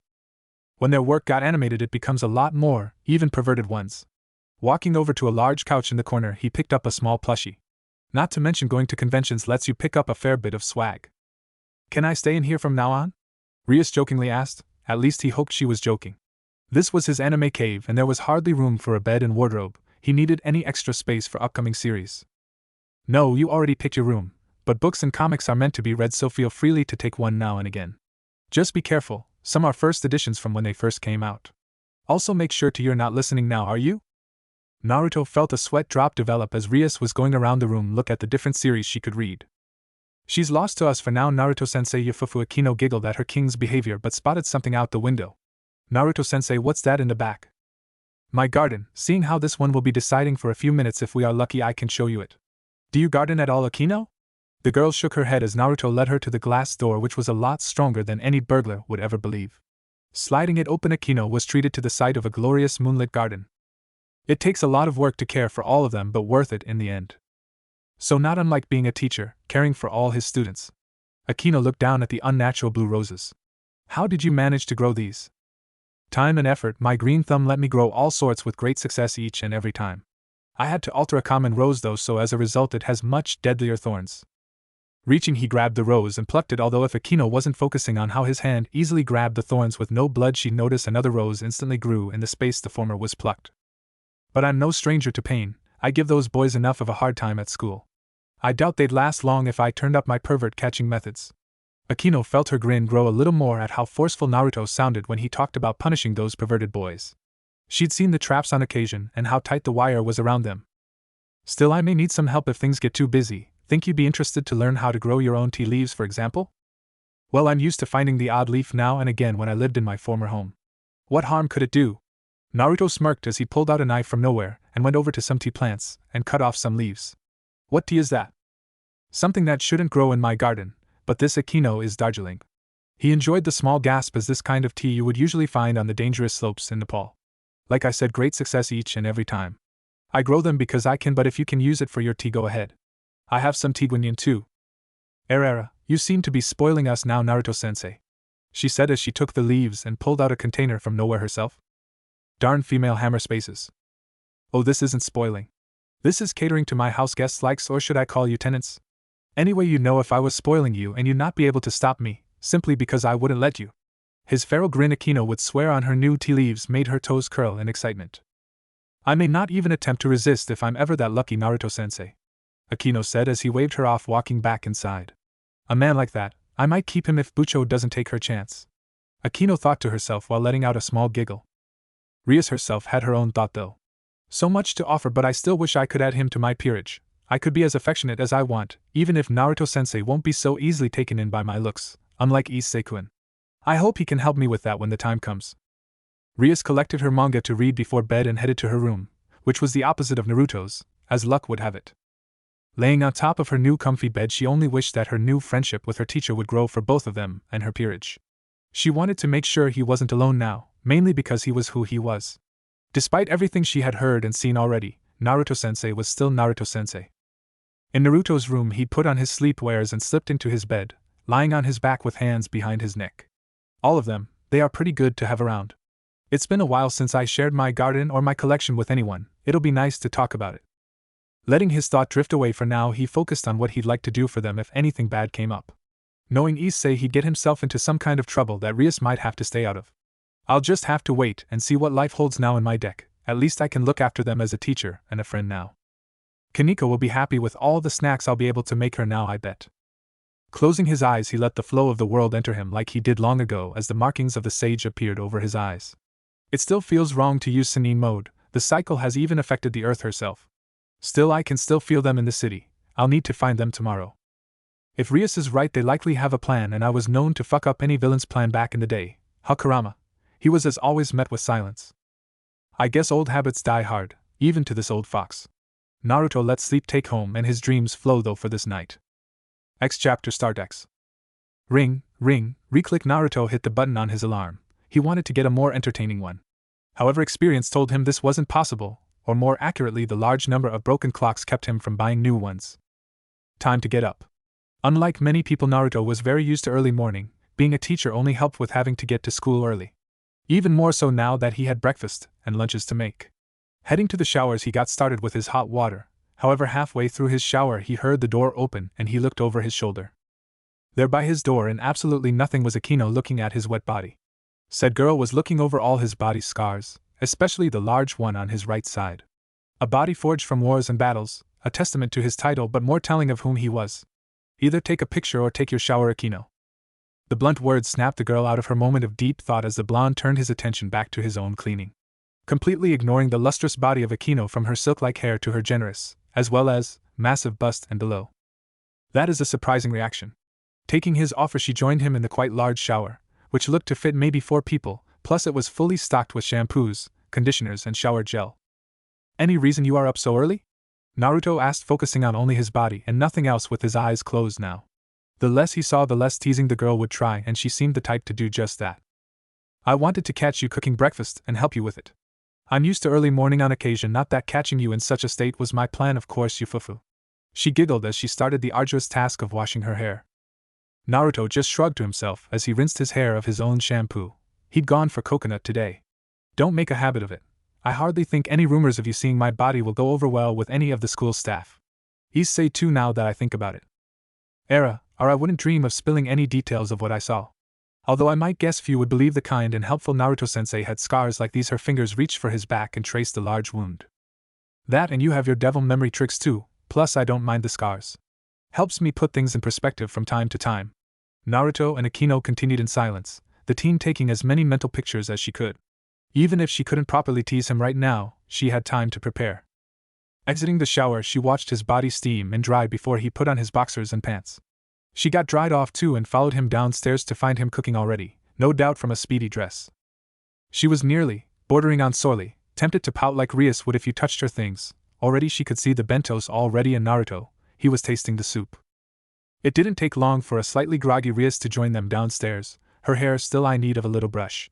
She gulped down the orange juice before her rice and omelette was placed in front of her with some salad and bacon. Sleep well, Rias? Quite well indeed. Your beds are quite comfortable and your showers was larger than I ever expected. I didn't really get a chance to say so yesterday, you left so quickly after all. Rias said, tucking in but wondering why Akino had a cat with the canary-like grin on her face despite her best attempts to hide it. Being a teacher means you have to be there first, at least everything here is prepared. Rias, your lunch is the red box, Akino you get violet and Kaniko's is the white one. Please give it to her when you see her, tell her today it's chocolate cornets. Taking a piece of toast with a friend egg and bacon on top, he waved the two off before leaving. Sigh, I wanted to talk with him a bit more before he left. Also, why are you smiling so much, Akino? Rias questioned, knowing her best friend knew something she didn't. Oh, it's nothing, Bucho, nothing at all. She might have missed Naruto cooking, but she would let Rias simmer in her curiosity before telling her what she saw for her morning. A large surprise squeak would be heard by the garden's various birds and animals living there. X. For Issei, the morning was normal like most others he had, except of course he was a devil with a sacred gear to use when in trouble. A fact or two he was still going over, a bit more relieved after his ramen with Naruto last night though. That, and he got his Ika back too. Getting his uniform, he collected his lunch and left the house, his mind slightly distracted, until he had a small yelp. Turning around, he saw what most men seem to enjoy, a pair of pure white panties, exposed from under a long skirt. It only got better since said panties seemed to belong to a cute young girl with long blonde hair and what looked to be a nun outfit. Such pure white, this is a rare, no, super rare sight. His mind yelled before his common sense took over and he rushed to help the girl to her feet. Offering his hand to the girl, he asked, "Hey, are you alright?" The girl took his hand as she got back to her feet, but a strong wind carried her headdress off her, exposing her emerald green eyes to Issei. She's cute. The teen let go of her hand and quickly fetched her headdress before it was carried away by the wind. Thank you, she said in a soft and gentle voice. Issei considered how to continue his conversation with the cute girl. After all, she didn't know him or his reputation and didn't give him an odd look. "Ano, I'm lost and need help." The girl poked her fingers together as she looked up at Issei with a minor redness in her cheeks. He definitely couldn't resist such cuteness from the blonde girl. It was too strong for his desires. That, and she asked for help, and Naruto would not be too kind if he simply left the girl to fend for himself. Helping a girl when she needs help had been a lesson one time when he tutors him on how to talk with girls once. "So are you here on a trip?" Issei asked, seeing how the girl was carrying a large suitcase with her. She shook her head in the negative to his question. "No, I was appointed to this town's church," the girl explained to Issei. "Oh, you're a sister then? That makes sense with your outfit." It was lucky that he had left so early for school, as otherwise he'd have had to rush. Still, given the option, walking with a cute sweet girl would be seen as a worthwhile option to Issei, actually to most men at that age if you think about it. "I'm so glad I met such a nice person like you. It must have been divine guidance." The girl smiled up at him with a little red in her cheeks, only serving to amplify her levels of cuteness. Issei just let out a nervous chuckle before noticing her crucifix around her neck and couldn't help but feel off-put by it. His thought of why he felt like that were cut off by the loud sound of a child crying. Looking to the side, the pair of them spotted said child grasping his knees, which he looked to have scraped. "Don't cry, it's just a scrape. You're a boy after all." The nun rubbed the boy's head to calm him down a little. Taking both her hands, she placed them above his wound and they began to glow green. A ring on both her hands lit up as well. As Issei noticed her healing the wound, he felt a sharp pain from his left hand. What was that pain just now?" "Look! Your wound's all gone." The boy looked mystified by his healed knee. The girl turned back to Issei and let her tongue stick out a little bit. "Sorry, force of habit." The two resumed their walk toward the church's general direction. "I felt it in my left hand. Could it be?" "I must have surprised you," the girl noted, seeing how deep in his thoughts Issei seemed to be. And while most would have been freaked out, Issei of course had seen weirder stuff already, which were his new club friends or simply his teacher. He remembered a strange blade in Naruto's hands, after he, Issei, got stabbed, and a blue flame. Thankfully he wasn't too deep that he didn't hear her. Oh well, you have a pretty amazing power. It's a wonderful power granted by God. The girl's smile turned melancholic after she said this though. Yes, a wonderful power. The smile was replaced once she saw the large spire of the church though. Oh, that must be the place. Oh yeah, that's the only church we have in town. Issei looked at the church but quickly felt the same discomfort when he stared at the crucifix, only 10 times worse. But I haven't seen anyone over there. He reined in his anxiety over the building as best he could. I'd like to return the favor, so would you like to accompany me? The girl questioned while Issei waved his hand to signal no. Oh no, I've got school to get to, said Issei, all the while his left hand was shaking. I see. My name is Asia Argento. Please call me Asia. Asia finally introduced herself in a very polite manner. Of course, in turn Issei did just the same. I'm Haida Issei. You can call me Issei. Issei-san, I'm so happy to have met someone as kind as you this quickly after arriving in Japan. His words made the teen feel embarrassed for being so honest and kind to him, plus from such an adorable girl too.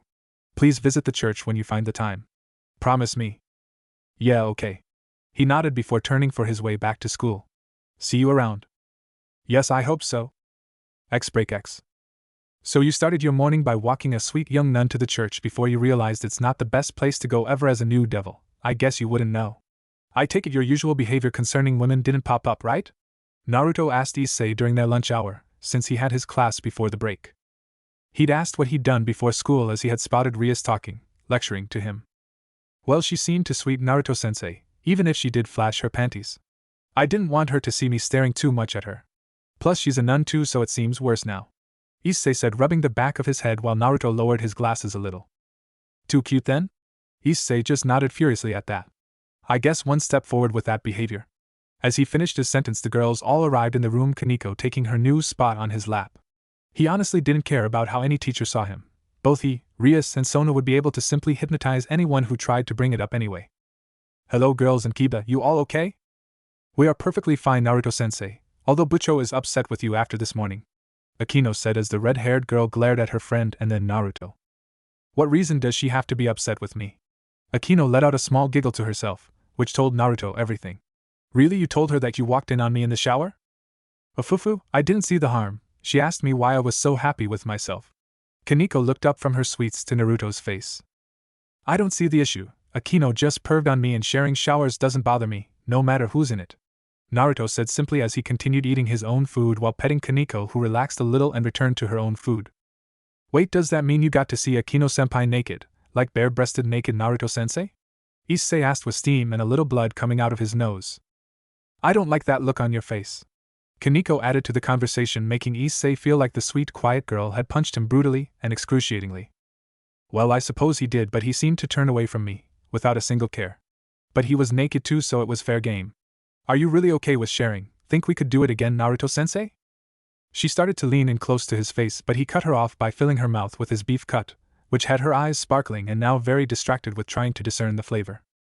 Definitely may need to arrange some shower times, Naruto muttered to himself, with Rias giving him an odd look and unsure if she didn't want her own shot to share a shower to see what her best friend saw. She saw him first, and she wanted to see more if the shower was free to use. Totally wasn't jealous of seeing the hunky teacher before she got a chance. No, she was not jealous her best friend got to see her fellow anime and manga enthusiast's body before she got even a small peek. Anyway, we digress, as Akino luckily was completely distracted by the food in her mouth, which wasn't helped when she found her bento by Naruto was even better. So many flavors to try and pick out if she ever wanted to replicate it, Kiba joked. Where were his and Issei's lunches? If you want one, just ask, just tell me your likes, was the reply he got, which really should not have been a surprise, considering Naruto enjoyed cooking. Making sweets for Kaneko's joy was just the tip of this iceberg. But like many times, lunch had to end and everyone went back to their classes for their lessons, but Naruto had covered the lesson already with his final class, so allowed them some self-study time and exited to visit the Occult Research Club clubhouse. When he got there, he found Rias similarly had a free period off with Akino, both of which were having a chess match with each other. Rias was winning, having claimed 3 pawns and a rook, Akino only 1 pawn. Knight t5. He said as Akino spotted the chance, and took Rias' queen, making the girl blink in surprise. Era, look at that. It seemed Rias in her haste had forgotten to defend her queen while protecting her king and establishing her defenses. Such strategy, You play chess a lot, Naruto-sensei? Naruto gave a small shrug as he sat down on the nearby couch. I find shogi is a better game, but I haven't found a good opponent for a while. Not to mention some of the other games I've played. Like what, Naruto-sensei? Rias asked while claiming Akino's knight and putting her in position to take her other one. She had to change her plan now from such a big change. Taikyoku shogi, 402 pieces on each player's side on a 36 by 36 board. Took me a long time to move up to being good at that game, would be a system I'd use if I wanted what the devils have. Still, chess has a charm to it when you find good players.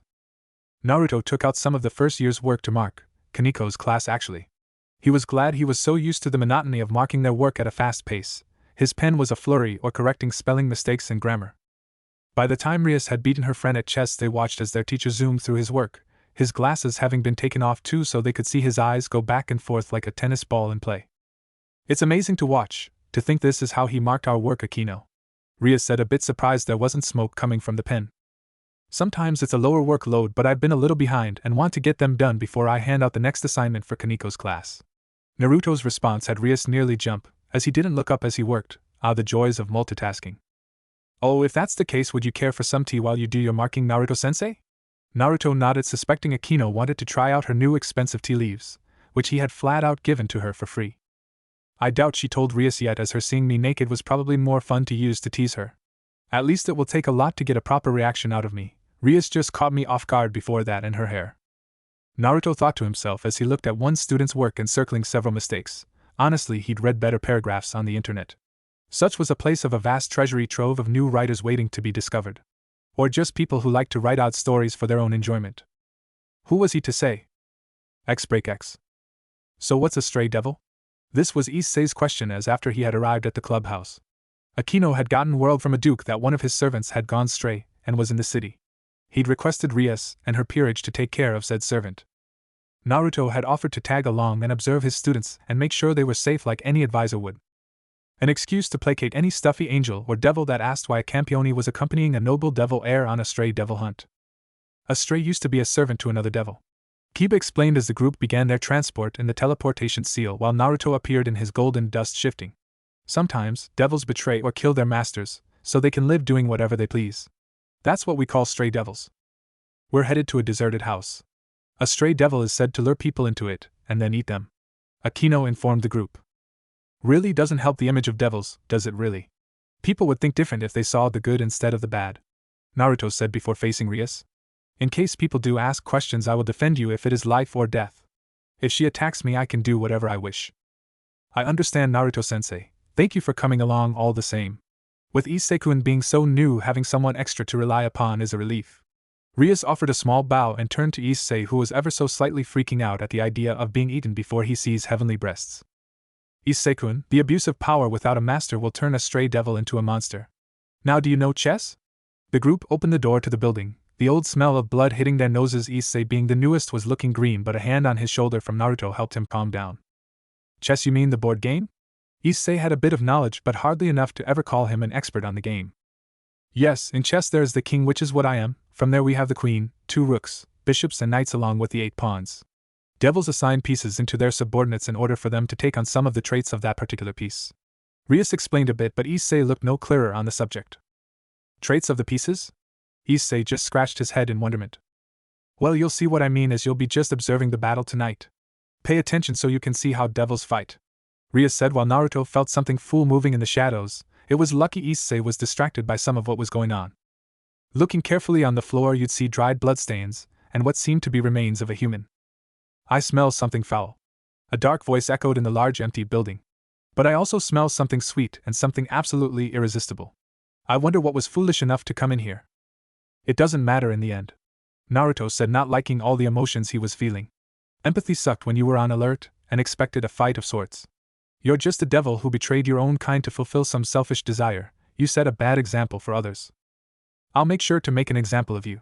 The voice growled as it stepped forward. It was a woman with long messy hair, red eye, and most obviously no clothes to cover her exposed breasts. Of course, being able to see better in the dark, the peerage and the teacher could see that while the top half was fine, the lower half of this stray was hideous. Like some strange centaur, the lower half was a beast with 4 large legs with human-like claws at the end. Stray devil visor. In the name of the Gremry family, I've come to slay you, the redhead declared, striking a pose. You should get an explosion behind you if you want to do Sentai poses, Rias. Naruto pointed out, earning a small restrained giggle from Akino before he moved his hand and harshly slapped Issei in the back of his head. "Ow, what did I do? I didn't say anything." He whined to his teacher. He'd only managed to restrain himself from shouting out at his first fully aware moment of seeing a pair of naked breasts. He couldn't help it if this stray was happy to expose them to him and the others. He needed to see them in his strong youth. He would bury himself in a nice pair, he hoped, one day. "And now, insolent girl, soon I'll cover you in the man in blood that matches your hair." Visor began to molest her own breasts, making Naruto slap Issei again. He did it both to stop him being too perverted, needed to focus, and if he was honest, for being attracted to an ugly pair in his opinion. He did write erotic novels now, so knew from record what a good pair looked like. Research was no joke, he just was better and less stupid about it. "Naruto-sensei, why is it that small fry have such large mouths to flap?" Ria smirked at her teacher in a mock-haughty way. In response, Visor lifted its legs up in a rearing fashion, her snake-like tail poking behind her now. "Yua, what is that? The bottom is so horrible, it makes such nice boobs a waist." Issei scrambled backwards a little at the monster now in front of him. "That's what happens when a devil runs free and abuses their powers without a master," Kiba said as two magic seal appeared over both visors. "Please don't let that be what I'm expecting now." Naruto put his head in his hand as the glowed on the monster before firing yellow light beams at them. "By the gate of Babylon," Naruto uttered as the devils ran for cover while Naruto didn't move. "Naruto-sensei!" A few cried as the beams hit the walls and where the blonde had stood. When they looked, they saw Naruto holding a large shield in front of him, looking like it took no damage at all from the attack, as none of it had melts or left holes like there were in the wall. "Well, she attacked me first, guess she's fair game now." Cracking his neck, Naruto took a stance as he drew out a long katana. "Care to join your teacher, Kiba?" Naruto asked his fellow blonde, who smirked as they both disappeared in a flash of speed. That, Issei, is the trait of a knight. Kiba is gifted with great speed, and when combined with his sword, she watched as both of Visor's front claws were cut clean off past the elbow, making her stand on what looked to be lion legs. It makes him a deadly warrior, and you see Naruto is no different as a campione.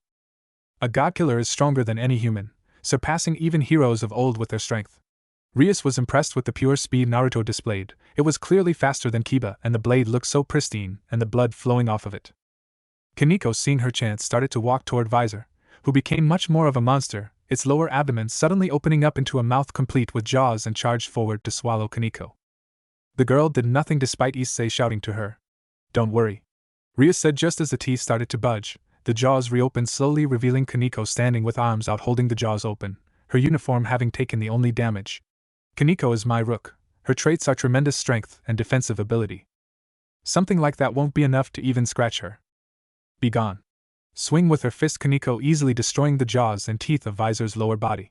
Visor herself was carried by the blow into a pillar, knocking it and her to the ground. "Akino," Rias called as the black-haired vice president took her own steps forward. "Hi, Bucho. Era, what to do now?" Akino muttered as both cut-off arms moved to attack Rias. "Bucho!" Winding his fist back, Issei called to his own power. "Sacred gear!" He blasted the arm away while golden chains restrained the other arm. The same chains that now held Visor to the ground. "Good reflexes, Issei," Naruto said, walking to the arm and stabbing it several times in rapid succession until it was fully dead. As many could tell you, there's a big difference in all dead and mostly dead. "You alright, Rias-san?" "Yes, I'm fine." Reaching out, Naruto helped her to her feet. "Interesting tool you have, Akino. Finish her, it looks like she won't be moving now. A bad girl who tried to harm our Bucho needs to be punished.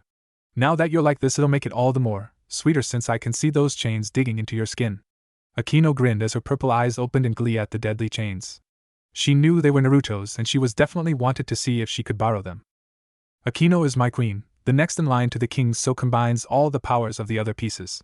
Akino started to channel lighting around her fingers as she observed Visor still squirming about. Era, you still have some energy left in you. I'll have to take care of that."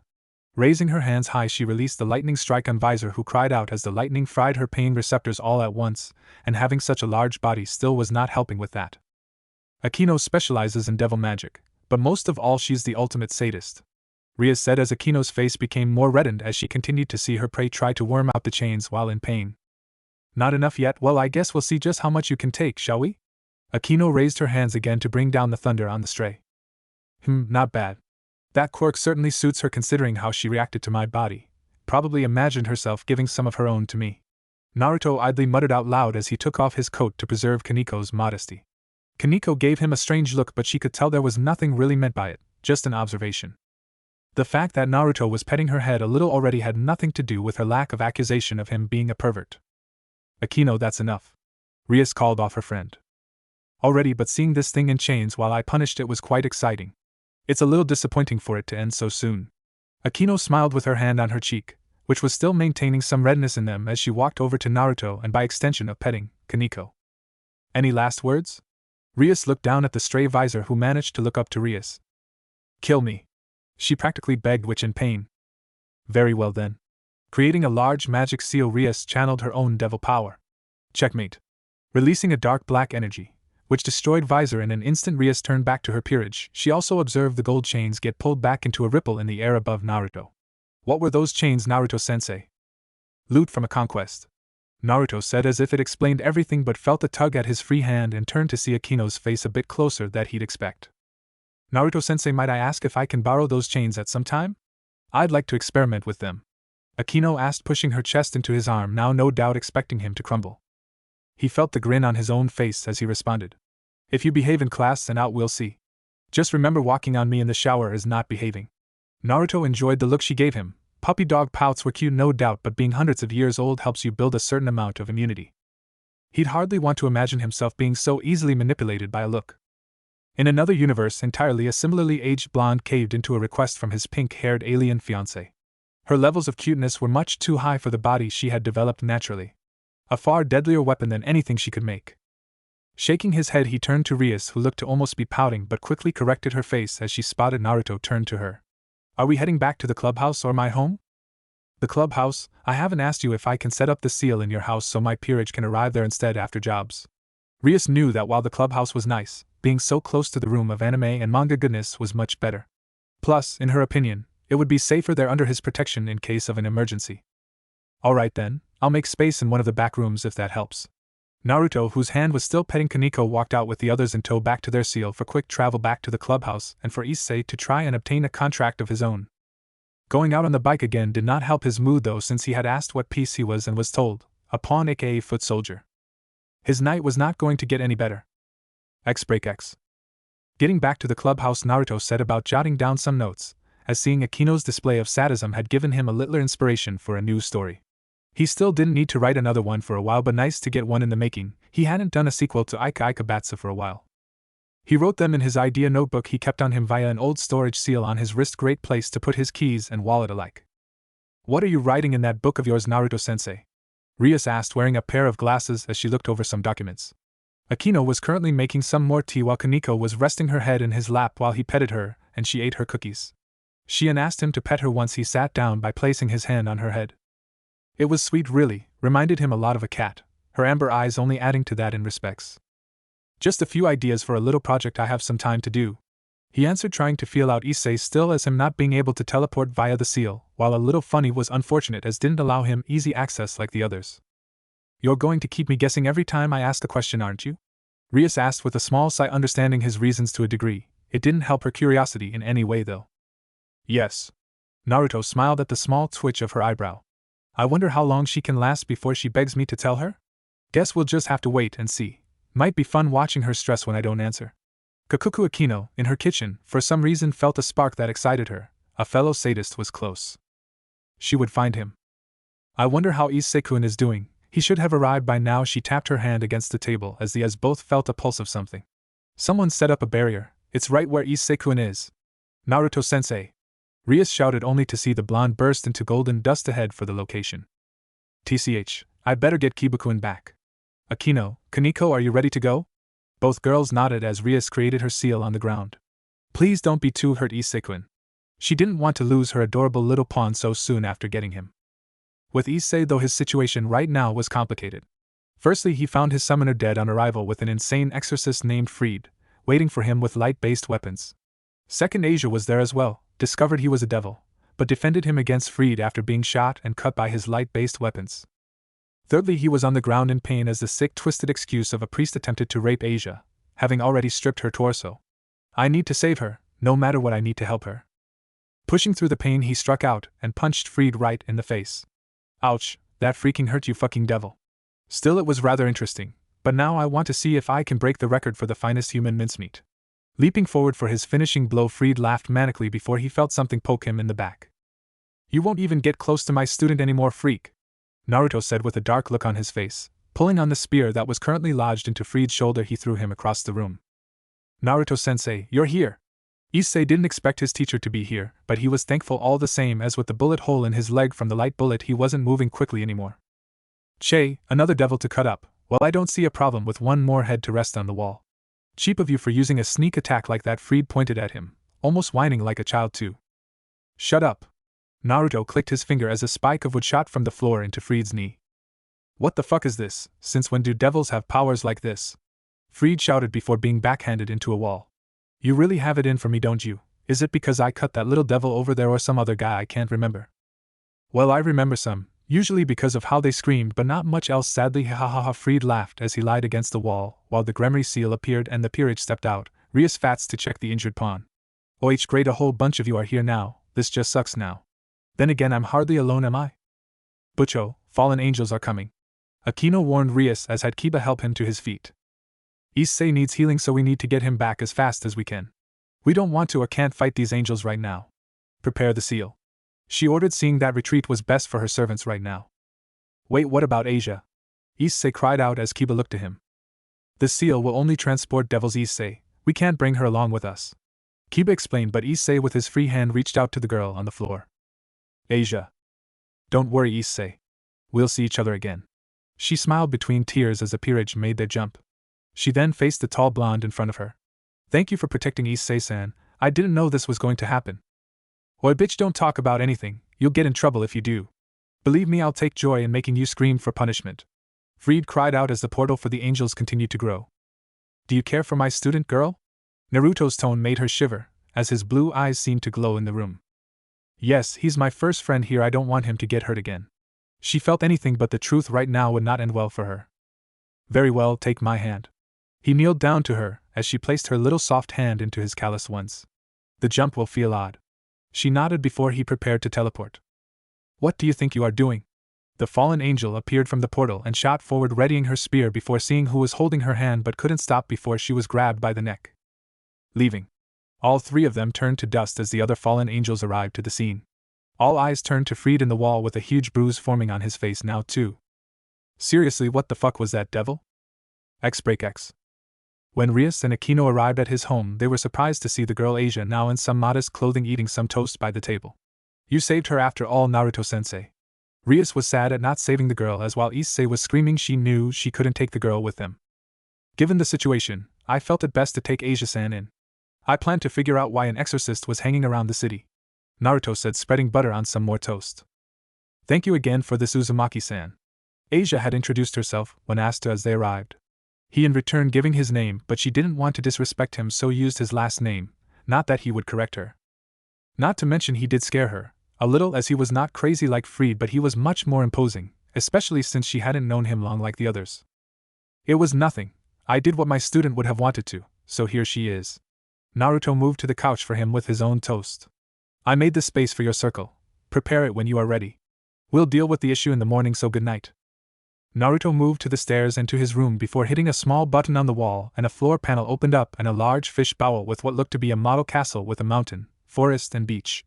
I hate dealing with troublesome people after having a moment. I still react strongly to such strong insanity from humans, so disgusting to feel so close again. X. The next morning for Issei was a rough one, mainly due to his still healing wounds from the night before along with his concern for his new friend. I can't believe I was so weak. I couldn't even protect one girl. I only got saved because of Naruto-sensei as well. But like hell, does that mean I'm giving up on her? Quickly getting changed into some simple purple top and jeans, Issei went to the nearby park to try and do chin-ups on the monkey bars. I just need to get stronger. Of course, Issei, still being injured, could barely do 5 chin-ups before his left arm gave up. Having the new scar going from his left shoulder all the way down did hamper his movement a little. His remaining arm not being strong enough to hold him up resulted in him falling on his rear end. Maybe I am just hopeless. Considering your state, I would hardly say that, Issei. Eyes widening, Issei whirled round to see Naruto along with a blushing Asia next to him. Asia. You're okay. The girl in question just gave a small nod. You saved her, didn't you, Naruto-sensei? No one else was. Anyway, this one wanted to see you and I have a meeting to get to, bye. Leaving the two alone, Issei looked shyly at Asia, who was doing the same. Naruto-san gave me this for you," Asia said, offering him an apple. Seeing no harm, he took a bite. Instantly he felt some of his wounds ache a whole lot less than before. "Are you okay now, Issei-san?" "Yeah, I feel really good now, actually." "Do you want to go do something, Asia?" he asked as a strange sound rumbled from Asia. "Do you want to go get something to eat, maybe?" She just nodded meekly, having not eaten too much at Naruto's, mainly because she saw the devil girls and she was too worried about her friend to eat. Issei decided to take Asia to a local burger joint, but Issei discovered a minor problem. The odd sound was rather adorable, as Asia looked very confused, looked up at the menu above the counter. "Do you know what you want to eat, Asia-chan?" Issei asked, oblivious to how sheltered the girl was. Then again, he was rather excited by her high levels of cute right now, so you can't blame him. Although seeing her confusion, he decided to help her out. "She'll have the same as me." The employee took the order. Issei smiled to Asia, who was poking her index fingers together for not knowing what to do. "Sorry, Issei-san, I didn't mean to hold you up, it's just I've never been to any place like this before." "Don't worry about it, I didn't know that this was your first time." Collecting the food, they took the nearby seats, and Issei saw he gained a look of confusion again, looking at the paper-wrapped burger. "See, this is how you eat it, Asia-chan." Unwrapping his burger, he took a healthy bite out of his beefy goodness. "Oh, I never would you would eat something like that."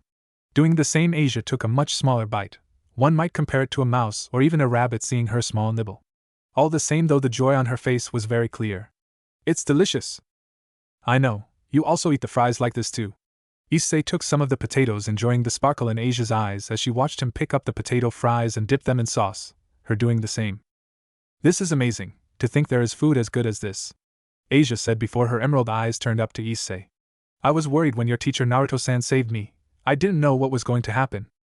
"Yeah, well, I guess Naruto-sensei can come off as a little scary." Issei rubbed the back of his head, now more aware of how threatening Naruto could indeed be. "But he'd set me right more than once, and he did keep you safe when I couldn't." "Yeah, he said I could go back to the church when I was ready." She said, her eyes a little sad when she said this. Luckily, Issei could see that emotion, so did what his heart told him. Grabbing her hand, he gave her a bright grin. "Well then, princess, I think we should go have some fun after this until you are ready to go back." "Huh." X chapter start X. Ika book signings were a lot of the time excessively dull for Naruto. Mainly due to how he had to change his appearance every few years under the claim that ownership had changed of the book, so there was less suspicion. Right now, he was fortunate to keep his usual appearance. Last time he'd gone for full beard and mustache combo, changed his hair to sleek black too.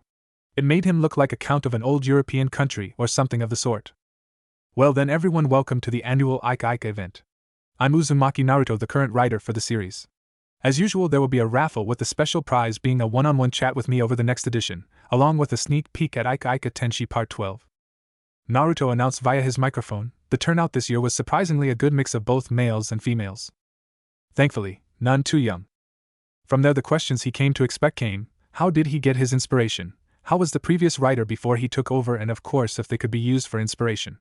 Those got more and more frequent since he changed his writing now and again to suit the female audience. His mind, though, was distracted by his thoughts to Asia. He sent her back to the church due to he found the whole situation fishy.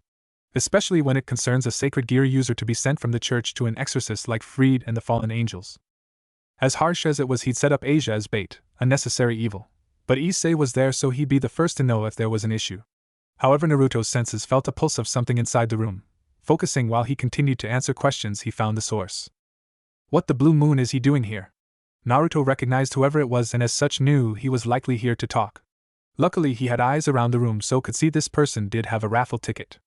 Alright everyone, it's time to announce the raffle winner, the secondary prizes being a golden edition of Ika Harem. And Consolation's prize being a first priority pre-order for the next book. Turning to the raffle tumbler, he pulled out a ticket. Number 616, please come forward and we'll head into the private room for the question session. My assistant will handle the other prizes, please enjoy the rest of the convention. Naruto led the tall man with black hair and golden bangs along with a small goatee. Come to these a lot, sir? Not as much as I want, he said as they entered the room with several windows and a table with the rough draft. So how long have you been working on the sequel? Closing the door, Naruto placed a seal on the door, creating a barrier. What the fuck are you doing here, Azazel? Naruto recognized the Governor General of the Fallen Angels. The man was one of the most powerful fallen angels whom he knew from his own checker past. Well, I sorta wanted to see your book signing and you again, Naruto. It had been a few years after all, not since there was you and Crooklang. Naruto cut him off by shooting a blade into the wall next to his face. Why are you here? You know better than anyone, I don't like any of the factions. I stayed away from all of you for a reason, so explain. Naruto snapped harshly in a demanding tone, as he didn't want his old friend's name being said aloud by Azazel, or anyone else from the factions that were currently on his list. Well, I see you've become close to the Gremory clan, a bit surprising really. I'm Clang. Right, sorry, I'm here about the fallen angels that have been about of late. They seem to have gone rogue from my orders. Azazel said, slowly moving away from the second blade stuck in the wall. He really isn't over it, then again who would be after what we did? Better take any jokes easy, he's not the same as before. What were they supposed to be doing then? Naruto asked, making the swords disappear and the wood walls heal over. If Azazel had information, he certainly was going to take it, and use it when he could. I wanted them to watch the sacred gear user that was resurrected by the Gremory heiress. I'm still researching them, so I wanted to see what would happen. When I learned Rainier had killed him, I tried contacting them, but they have refused any contact. Add to that, I felt you appear again. I guess you would be the best to go to. Naruto nodded as they took their seats on the table. She said you ordered her to kill him, but not contact you so you wouldn't get into trouble, but they'd meet up with you and your subordinates soon. Azazel gave him an odd look at this comment. She and an exiled exorcist tried capturing a nun recently. As a result of her trying to attack me again, I took her prisoner. After that, interrogation followed. Naruto took note of how Azazel's fists clenched, considering Rainier was technically a prisoner of war right now, and there was little he could do aside from begging. Damn it, something is very wrong with this situation. Is she thinks I gave the order. What of the others? Naruto just shrugged at the man, not having seen the others. No idea, but I have a good idea where they are. The abandoned church, I believe, is their base. It's possible they will be going after the nun with the sacred gear, who happens to be a friend of a Gremory peerage member. Naruto said, seeing Azazel's expression not get any better. Clearly he still cared for his fellow fallen angel regardless of what they had done. So what are you going to do about it, Azazel? You confronting them won't help them at all. I don't know the best chance I have it to make a deal with the devil or you. Azazel pleaded with Naruto, who looked at his eyes. You'll need to contact one of the Satans. If you agree to leave Rainier as my servant, I will spare her. If you don't, I give her up to the Gremorys to deal with as they wish, and given what she did, don't expect much. He watched Azazel grit his teeth. Rainier wouldn't live if Rias had the choice, and all things considered, Naruto was a better option despite not knowing how he'd deal with her. Alright, keep her alive and don't treat her wrong. I know I don't have a right to as of that though. Let her know I'm sorry. Naruto nodded to the request, at least, as Azazel let out a long sigh. Before, so can I get a sneak peek at the book now? I forgot how much of a pervert he was, from serious to slightly goofy. I guess it was unlikely he would change in the time since we last met. Naruto shook his head as he pushed the book preview toward the man. This is the man she respects. I should tell her when he's like this. Ruins the respect when you see this side of people. Oh Misako, you naughty girl, just what will you do next? Azazel giggled away as he read the book. I hate that I can't be angry at him now. Fucking transference. Naruto thought as he felt his tracking seal go off on Asia. Your ex-soldiers have started. You better be quick to contact the Satans before it's too late. Azazel, be seeing you. Naruto teleported out of there, the book going with him, much to the fallen angel's displeasure. Damn it, taken away so soon. Better get Sirzechs on the line. I'm sure we can work something out. Azazel left on his own, knowing that despite the blonde's state of neutrality, things are going to get crazy very soon. X-Break X. Arriving back at the clubhouse just a little before Issei as he barged in looking a little rough. Bucho. Asia got captured by the fallen angels, we have to help her. Rias, looking to the boy, gestured him to come over to her. Once she did, she gave him a slap to the face. How many times must I tell you, it's not possible. Forget about her. You are a member of the Gremory household. Rias explained while Kiba, Kaneko, in her usual spot, and Naruto watched. Then please kick me out of your household. Hearing him, Naruto was surprised. Issei's dream essentially was being in Rias' peerage so he could gain a harem. But here he was willing to give it up. It was a lot more mature than many would give him credit for.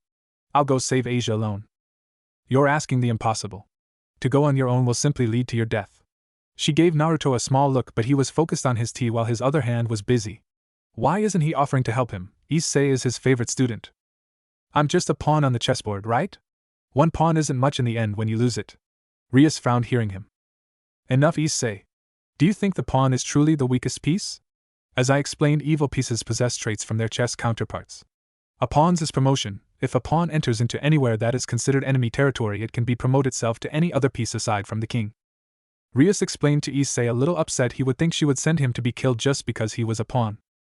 So I can have everyone's strength if I go into enemy lines like the church? Issei questioned, receiving a nod from Rias.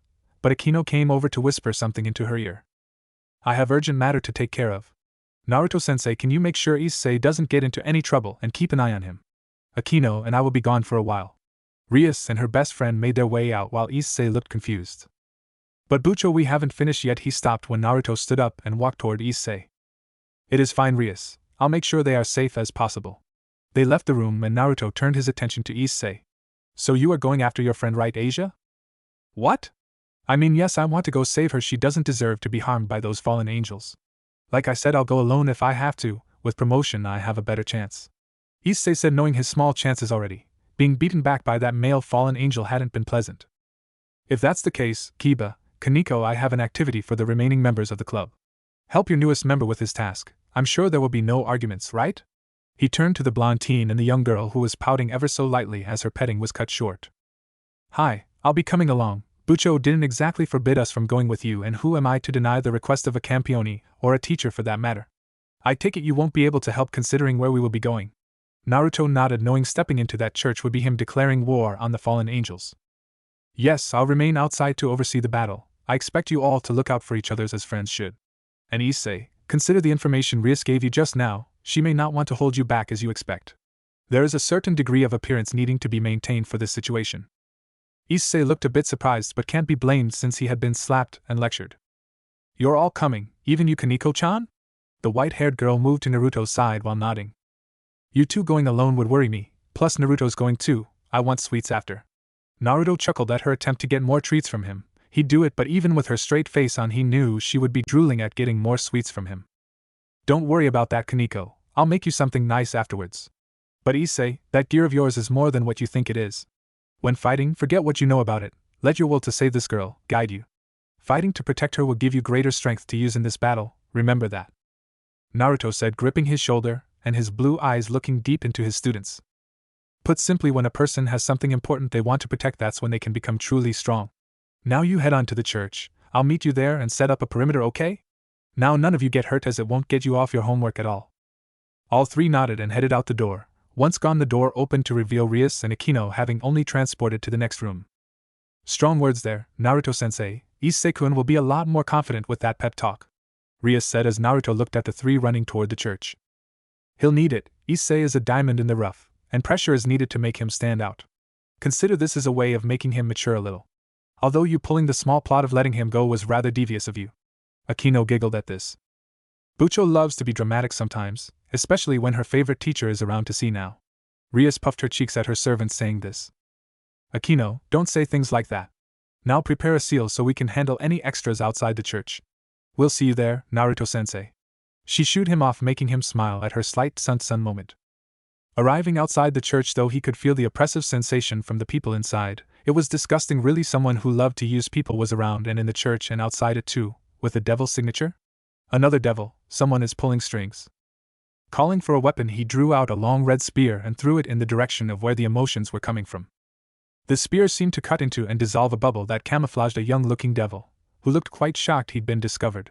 Being a bit out of earshot, Naruto's ears only heard him mutter a few words. Oh darn it, I've been found out too early. Guess my dear sweet Asia-chan will have to wait. So long, stranger. The cocky-looking boy started creating a seal, but Naruto sent his chains forward to try and catch him. Name's Deodora, by the way. Sorry I can't stay, bye. He vanished before the chains could grab him. At least I got a name. I'll have to see what any of the others know later. Better find those two before they kill off the female angels. Naruto quickly took to hopping from the trees like he used to do at one point in his life and found Rias and Akino quickly, both of whom were in the process of talking down to a blonde gothic Lolita wearing fallen angel. Guess that's middled, but where's Calawarner? He muttered, hoping Issei would handle himself well in his first true fight. X-break X. The trio broke into the church with Kaneko literally busting the door open. Looking round, they saw how abandoned and derelict the old church was, a clear sign that no true churchgoers went there anymore.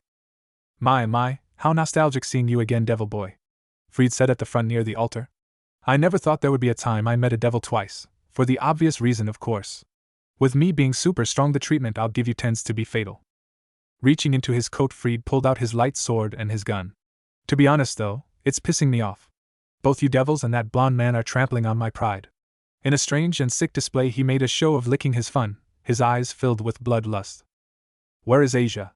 Issei ignored the mad rambling, knowing there was something more important. Oh, the trash nun who fell for a filthy devil? Well, she's about to go through a fun little ritual underground. The entrance is through the altar actually, not that you'll see her again, 'cause you'll be dead, ha ha ha. Fried let out a mad chuckle, already his mind whirling on how he'd make them bleed. Plus once you're done, I'm free to go after the blonde and pay him back for the stab wound he gave me too.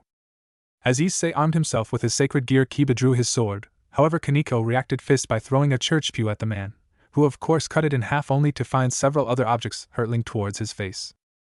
Geez, what has you all angry, midget?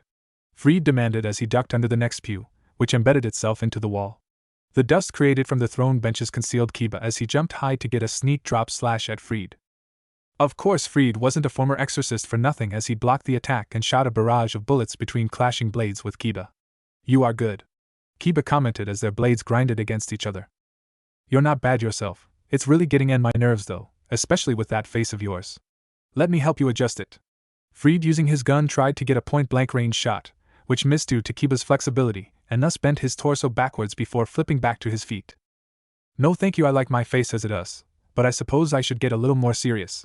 The blade of Kiba's sword turned pitch black, and as he and Fried clashed again, the light of the sword started to dim.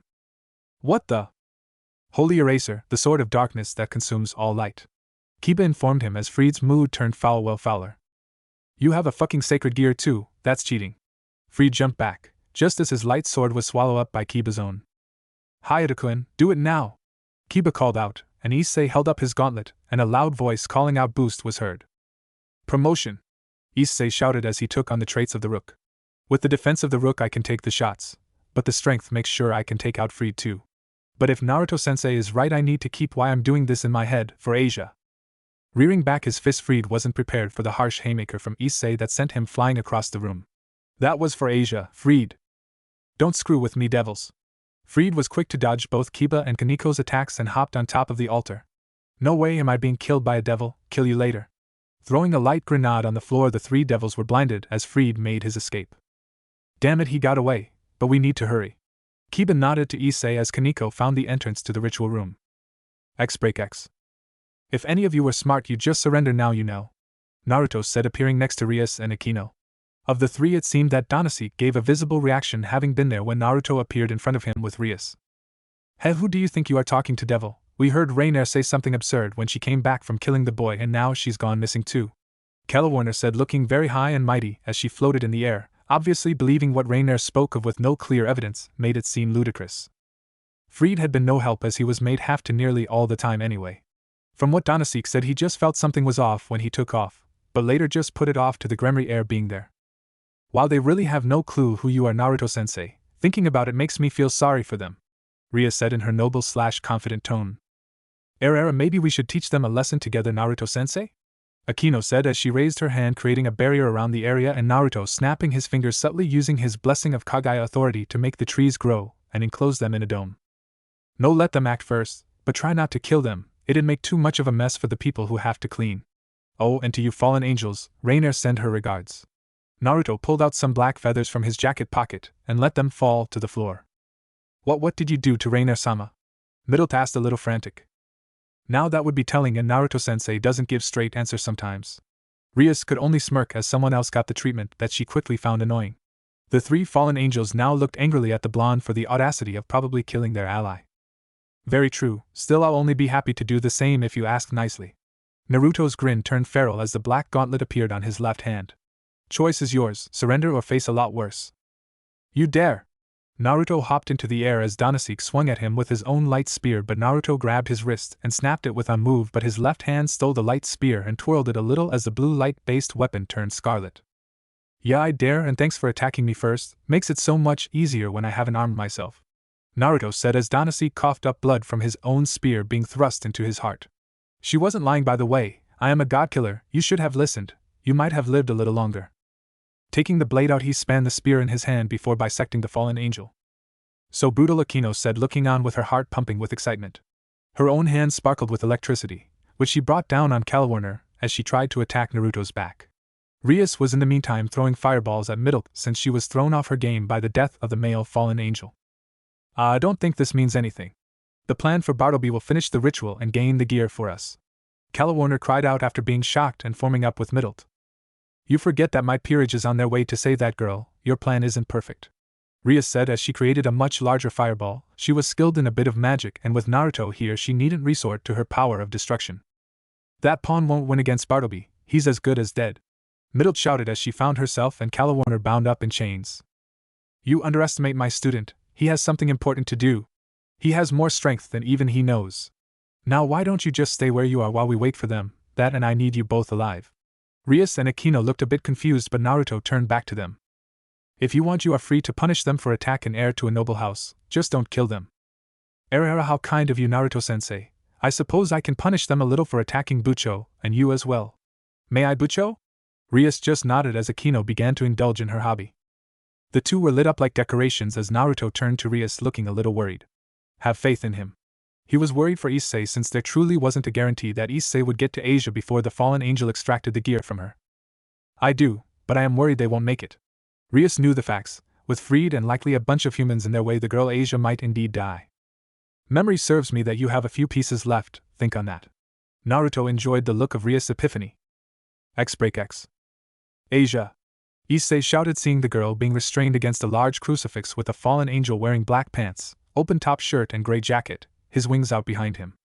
Welcome to the ceremony, devil boy. Looks like that idiot priest ran off. I'll drop him from the skyline later. My name is Bartleby, if you might have been curious, but I know you not here for me.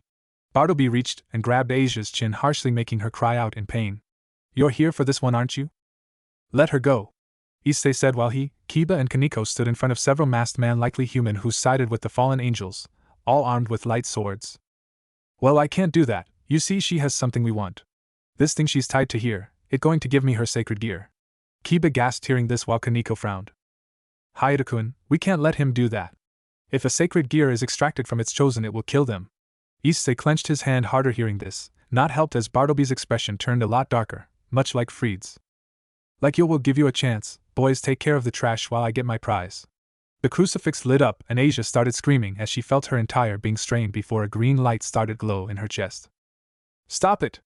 All three devils charged forward through the humans, knocking them down as they go, but there were simply too many to get through, and by the time they got to the stairs leading to the ritual center, Asia's eyes lost their light, and the two rings appeared from her chest and into Bartleby's hands. You're too slow, and no, I'll take these for myself. Placing the rings into himself, he felt the pure power of the gear fill him. Yes, this is what I wanted. It's a good thing Rainier isn't here anymore. She'd have got this instead of me. Here, devil boy, you can take what's left. Releasing the chains keeping Asia up, he threw the small girl by her small white dress, which ripped from his harsh throw. Issei was quick to catch the girl and keep her from harm. Asia, speak to me, he said, panicked, as Asia was now very short of breath, her heartbeat growing slower. Asia, open your eyes, we came to rescue you. Issei-san, I'm glad, she said, her eyes shaking from the effort to keep them opened in her weakened state. Enjoy the last moments, you're lucky to have them again. After all, when Rainier was sent to kill you, we had a lot of fun laughing at how you reacted like a puppy when she showed signs that she would frown with you. It was pathetic, really. Someone with such lust like you acting so sweet, almost made me puke. Then again, all you human tend to do that anyway. Bartleby floated in the air as he created a large light spear. Human got the gifts of the sacred gears, but also got the gift of choice we never got. Some might have fallen for lust. I did it because of how sick I was of his mistake with all of you. I mean, look at that girl, praised as a saint only to be condemned as a witch because she healed someone. Humans are horrible. They so don't need to exist, plus with no humans there will eventually be no devils, so it's a win-win. So just die for me together, won't you? Bartleby threw his spear down at the pair while Kaneko and Kiba dealt with the human with their weapons, not hearing the fallen angel. She didn't deserve this, Issei said, as his left hand rose, the gear glowing. All I want to do is protect her. I don't care what happens, but I need power. Please, sacred gear, lend me the power to kick the bastard's ass. Issei felt a jolt of power and saw the spear cut down by Kiba's holy eraser. Hayate-kun, get out of here, leave this to us and go. Kiba blocked several swords while Kaneko was beating them down using one goon she'd grabbed by the ankle. Kiba, Kaneko-chan, I'll make you call me by my name, because we are friends. Issei ran to the church hall and set Asia down. Asia, please hang in there. We are going to be friends forever. I still have so many places I wanted to take you. Asia smiled as she reached with one hand to grasp Issei's. I was so happy to make a friend, even for just a little while. But Issei, I wish I had been born in this country. Maybe we could have been friends sooner. But with the time we had, I can smile, Asia said before her eyes closed and her breath stopped. No, this can't happen. Don't take her from me. Don't let her die. She didn't deserve this. She was an innocent. Issei cried as tears streamed down his face. Why couldn't I save you, Asia? Because you are still weak, Bartleby said with an amused grin, floating in the air. Besides, you'll join her soon enough, so just accept death and embrace her in the afterlife, devil boy. The fallen angel charged while the world seemed to slow for Issei. Kozo, will you accept death or fight for the girl? You have strength, but can you reach for more than you ever would imagine? A voice said in Issei's head, which rumbled like it was in a deep cave. If it's power, I'll take it. Anything for her, I need this power.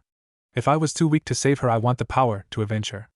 I want to be strong so this wouldn't happen. I want power. Give me this power.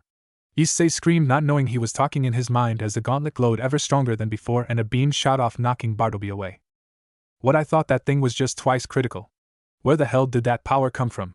He healed the minor burns he sustained from the blast.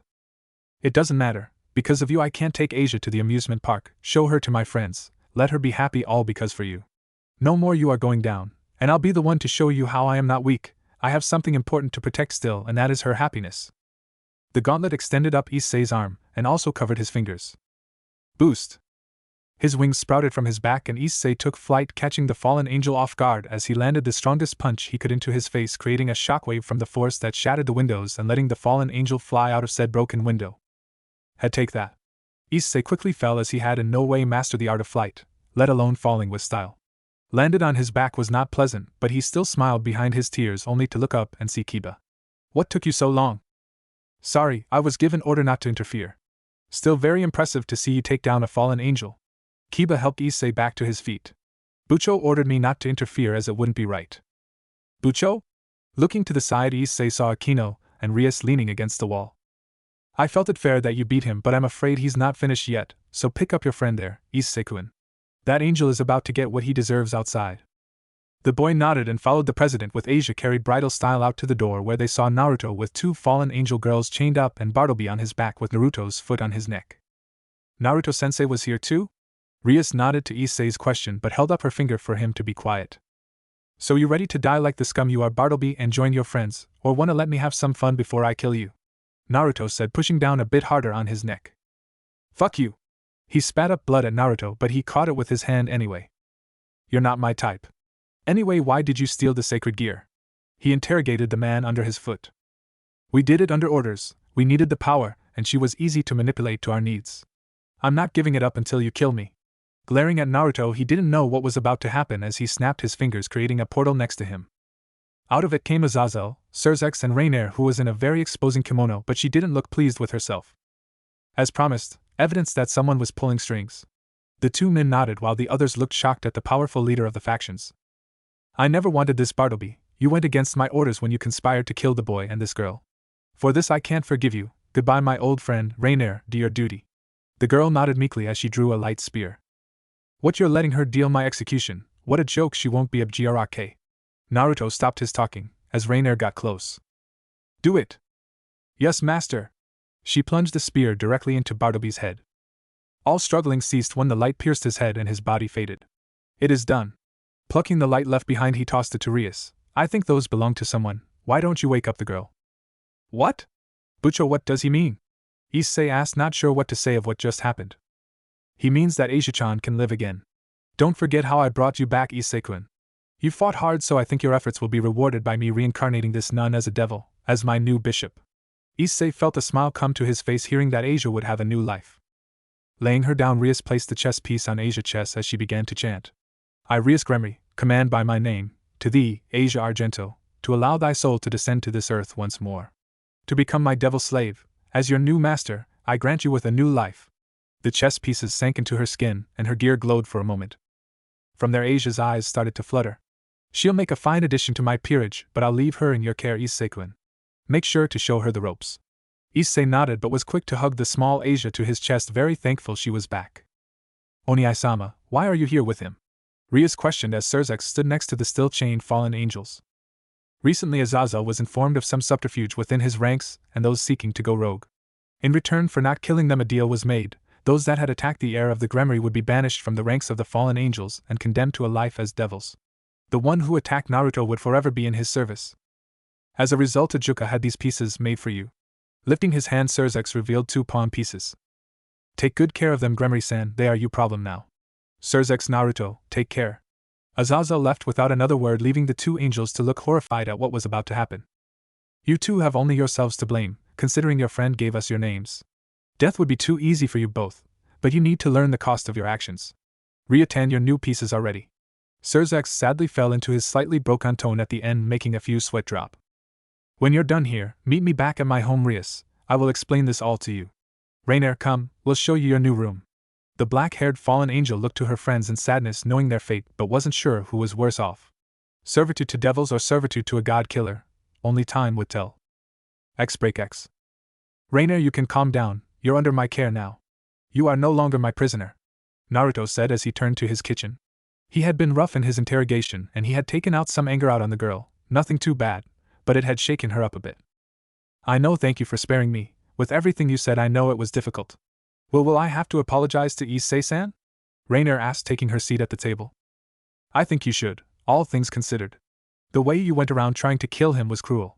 It's only lucky he found Asia. The sweet girl might be godsend for him in the end, might curb his libido. His parents will love her too, if Rias makes her stay with him. Naruto cracked some eggs while he turned on his rice cooker. It seemed the best idea looking back after seeing how he behaved. It was a different kind of behavior from his usual just when we observed it. Will Calwarner and Middle be staying here too? She asked, worried for her friends. Unlikely, Rias won't want them too near me, at least to start, plus she might have them stay with Issei. He'll show them the kindness of a human-turned-devil. He's led by his heart, hopefully it'll work its magic with those two.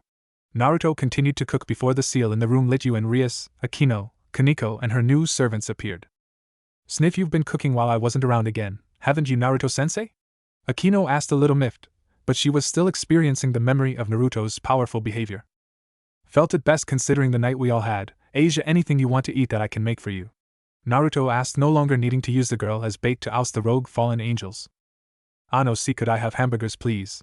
She asked, shuffling her feet a little as she sat next to Rainier, who offered a small bow of apology with her head. Of course, you two alright with that?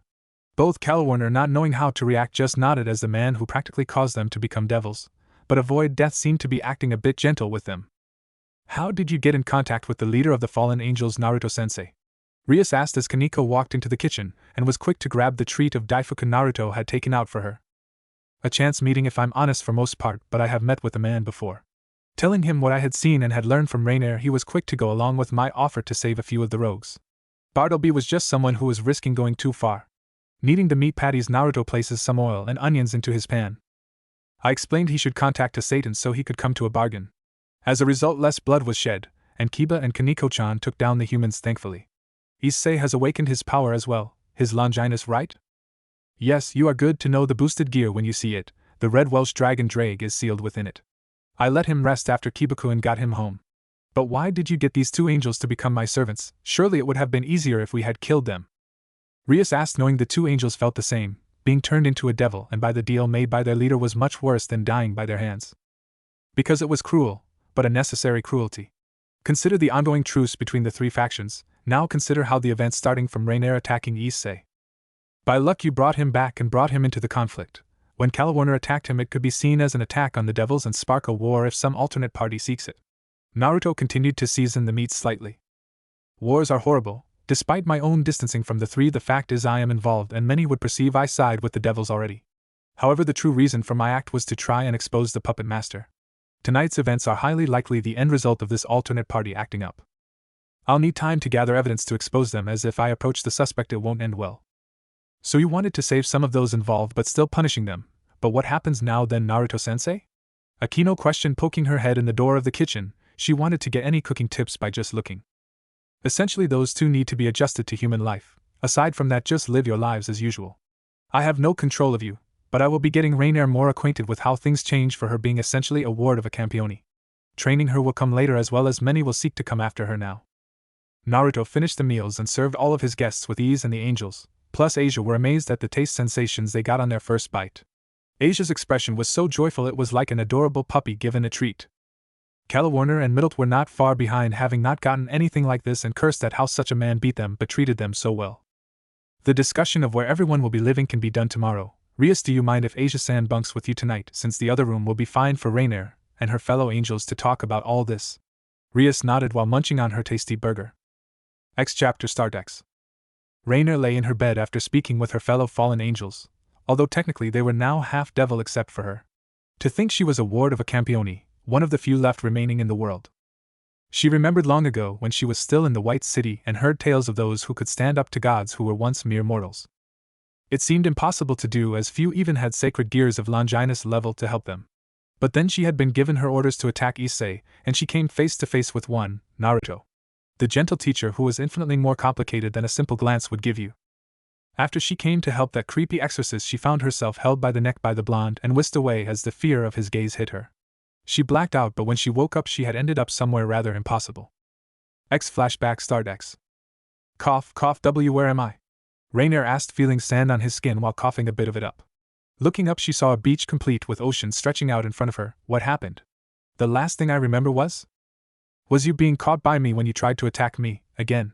Normally your life would be forfeit, but I find myself curious as well as annoyed by you. Naruto's voice said in a cold tone as her head whirled around and she readied her wings to take flight but found them restrained in chains. You're not going anywhere. As of now you're a prisoner of war and you're going to tell me why you killed my students and why you are after that girl. Let me go. Naruto's response was to backhand her back to the sand. I said let me go. I've done nothing wrong aside from follow orders. I don't need to explain myself to you. Rainier hoped to bide her time for her allies to find her and save her. Don't even try to stall. Your allies don't know where you are, and right now they will never find you.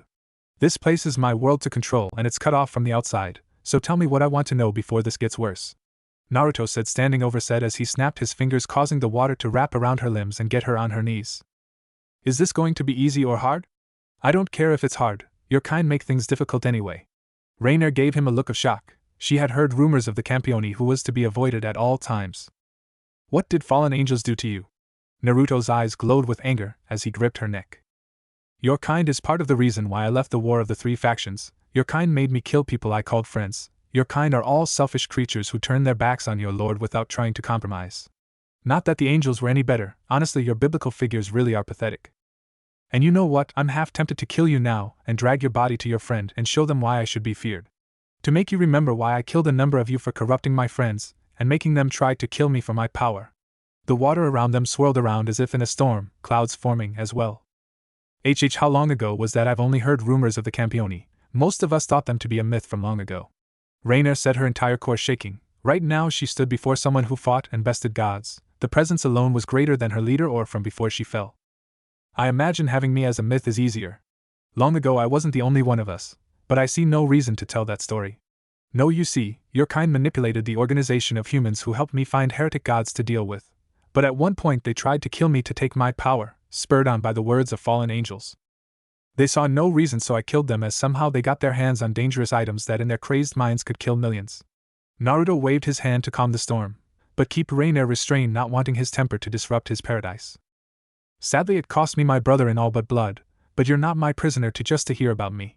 The water restraining Rainier pulled her up and made her walk forward.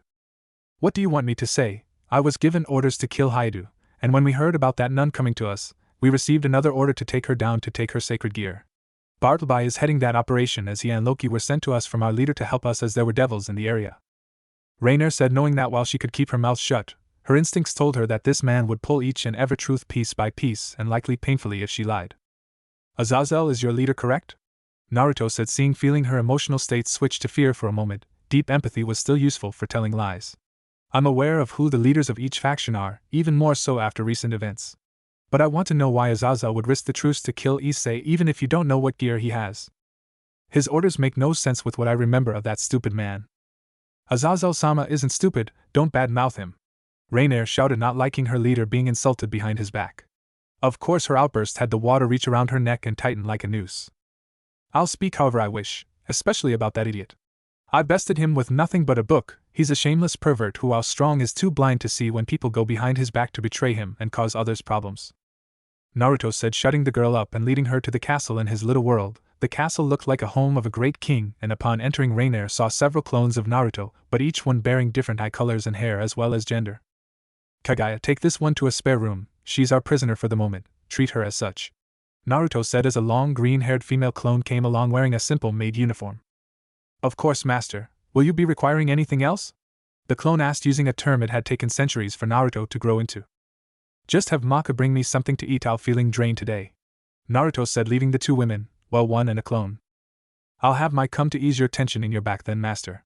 Naruto gave a lackluster wave as he walked away, and the clone then turned to Rainier, giving her a glare, the water restraints now changing to ice shackles. Follow me and don't fall behind. After walking through several corridors, Rainier turned to the clone, not that she knew that's what it was. Why do all of the servants look like that guy? You'll address Master with respect. We were once copies, but he gave us life and will in this world. He let us change our appearance, and in return we look after him in his darker moment, which someone like you does not help. Kagaya's sharp reply made Rainier actually flinch as she felt this woman's aura flare, and it far surpassed her own. Kagaya showed her the surprisingly nice room, but slammed the door closed on her, leaving her on her own. She instructed 2 guards to in the door while activating the seals for the room so they'd know if she tried anything. Matsu needed someone to peep on after all, strange girl that she was. With Naruto though, he was in his personal room with Mai using old chakra techniques to ease his tense muscles. You did well not to go too far, Master. I know we don't deal with fallen well. I'm being reminded of those days. I've been drawn into the war of the 3 again. What should I do, Mai? Do I keep her prisoner or do I make a deal? Both have useful points, but I hate the fact I'm likely to go with the latter, Naruto said, flinching a bit as Mai went over a sore spot. You always have the choice, Master. Before the fallout you had given all of us life. Even Kurama-sama was surprised you changed all your clones into living beings, managed to make us a home to live out our existence. We are your second family who will support you in whatever decision you make, be it for one reason or the other. Naruto sighed, looking at the long-haired brunette. Even if I feel aiding the devils like Rias is a betrayal of their memories as I feel myself growing closer? That's not for me to say, Master. I'm not you, but Lady Uzumaki would want you to be happy. Lord Scales would want you to be happy too, next time you saw him. Mai said, recalling the other friend her master had for some time but rarely went to see. I suppose we'll see how she behaves and what she can tell us. I have the signing tomorrow too. Hopefully it will go without much trouble this time, then I'll try and contact one of them to discuss what to do. Naruto said, with Mai letting out small sigh, fully aware her master's anger to the factions would wane in time, but even after many years some wounds had not stopped bleeding. The heart is a delicate piece of a person after all. X flashback and X. I don't fully know what happened that night, but he wasn't too harsh next time he saw me, but I was restrained with shackles and his maids washed and fed me for the time being. It wasn't until he had met with Azazel-sama and returned to explain I saw how we had been used, and I felt regret that I had caused him trouble, but Azazel-sama came to visit me. Her former leader had visited Rainier before the incident at the church occurred. He explained who it was that Grigori had taken from Naruto, and why he was so hostile with me and others. I'm not allowed to explain though, as mentioning it nearly got Azazel-sama injured during their initial meeting. Both Middlet and Kalawarner looked stunned at what they heard, even if they didn't know what or why Naruto had changed his tune to at least be civil. It was shocking how their friend accepted her new role. They did feel it was because she knew more now than before. Well, at least you don't have it too rough. We're stuck as half-devils now. I am going to end up punching that gaki though, kept staring at my chest, almost drooling. Kalawarner said, crossing her arms under her bust. Well, it's not like your outfit helps, Kala. You are practically popping out of it. I just hate how there's someone crashing in on my style already in this peerage we're stuck in. Having Kaneko as the mascot cute lowly was annoying, and it wasn't going to get any easier. That reminds me, one of his servants keeps him observed for safety. Don't even insult the white-haired girl in front of Naruto. He's close friends with her, and we all know how he reacts now. All 3 shuddered, recalling his aura, the other 2 just from when he killed their comrade in 2 moves. Easy enough. So what else have you learned about that man? Middlet asked, curious over the man. He's complicated, but I think he is kind at his core. We all will see who Naruto is as we all adjust to this life now. But let's get some sleep. You have your peerage introductions tomorrow, and I have to train with Gremory and the pervert. Rainier said, with all 3 nodding and getting very comfy in their beds. Better than heaven, they might have joked. X break X. Beep beep beep. Too early. The sun is more irritating than before too. Sure, let me sleep. Evidently, even fallen angels with the power of light were not morning people. Admittedly, it was only 4 in the morning and breakfast was on its way. But clones of Naruto were standing above each of the girls with a glass of iced water in hand. They felt no remorse pouring it over them, eliciting shrieks of different pitches. Up you 3, food is ready. The clone said in a way too cheerful voice for the now-soaked girls now. Hit me and no food. Rainier was first to get groggily onto her feet and got in the en-suite shower to wash up using the shower gel over her still generous form. I'll have to shrink my sizes down again. Or do I leave them since no one remembers anyway? As her sisters joined her, as it was a large shower and skinships wasn't ever an issue between them. Damn, these uniforms are terrible if you have a bust. Kalawarner said after getting dressed and seeing the uniform on a hanger, oddly next to a tracksuit with a note on it as it had one for Middlet and Rainier. Your new training gear. Oh goody, well I bet they are our size at least. May as well get them on then. Middle, after putting her underwear on, slipped the dark magenta tracksuit on while Calawarner had navy and Rainier had purple. Heading downstairs, they found almost all of their new peerage aside from the pervert. Grab a seat, it's eggs, bacon, hash browns and figure cereal before we start. You'll need the energy, trust me. Naruto said, serving Kaneko some pancakes with sweet syrup which she happily started to devour at a brisk pace. Nice to see you up and awake. We'll be picking up Issei after you finish breakfast. Asia-chan won't join us today, but she will eventually. Ria said in her own tracksuit, eating her own pancakes with chocolate chips. Akino was sticking to simple blue berries this morning and with an almost pout as she still had been unable to catch Naruto before he started to cook. It was amusing to see the sadistic queen get one-upped again and again by their teacher. Fair enough, but I take it we're staying here from now on, right? Middle said, pouring her milk to her cereal. Maybe not, I haven't decided, as I know Issei-kun does have room in his house or will do by the end of the day. She sent a knowing look to Naruto, who said he could extend their house in no time at all. But you'll both have to be prepared for school as well and maintain a good image as part of the Occult Research Club and not cause too much trouble. Akino and or Naruto-sensei will be in charge of punishment if I hear anything. The almost pout was quickly replaced with a rather alluring grin on Akino. With that look on her face, and after last night, I don't know who would be worse. Both half-devils wondered to themselves, seeing the girl's expression. When all the plates were clear, they exited the house with Naruto having changed into a black and white tracksuit and let Rias get on her bike before handing Rainier and the other two some sweatbands. Walking over to their neighbor's house, they saw the scruffy-haired boy in the top window, no doubt having just woken up from whatever dream it may have been. They didn't have to wait long until he came out the front door and saw the beauties in front of him, but his eyes were drawn to Rainier, who looked surprisingly nervous. Hey there, Hayata-san, apologizing to someone you killed and emotionally manipulated is very difficult, but the man she now represented placed his hand on her shoulder to ease her nerves. I want to apologize for what I did to you and for the trouble I caused you. Please forgive me. Rainier gave an honest bow to the boy, who was shocked by this but was quick to reply. Alright then, I guess. I mean, it still hurts and all, but you helped us out in the end, taking that guy out, and Asia is safe now too, so I guess it's okay. Rainier let out a breath as was about to extend her hand out until she saw his face. But I wouldn't mind having a feel of you as apology for what you did, as you kept teasing me with your holy Issei. Issei. Both Rias and Naruto said in unison, making the boy jump, forgetting his teacher was there for a moment. The Issei was strong this morning and distracted him. Issei, you are here to train this morning, now start running, you two as well. Rias ordered her peerage, all of who nodded and took pace while a feeble Issei started his own run. One moment, Rainier, you need this first. Creating a hand seal, Rainier's sweatbands glowed blue before they felt like someone had dipped her arms in wet cement that had hardened into concrete blocks. You get my training, so you have gravity seals at double Earth's gravity affecting your limbs right now. Now you can jog, but don't fall behind, Issei. That's her training, the three pawns thought, glad they didn't have Naruto as their instructor. Even Rias was surprised, but for another reason.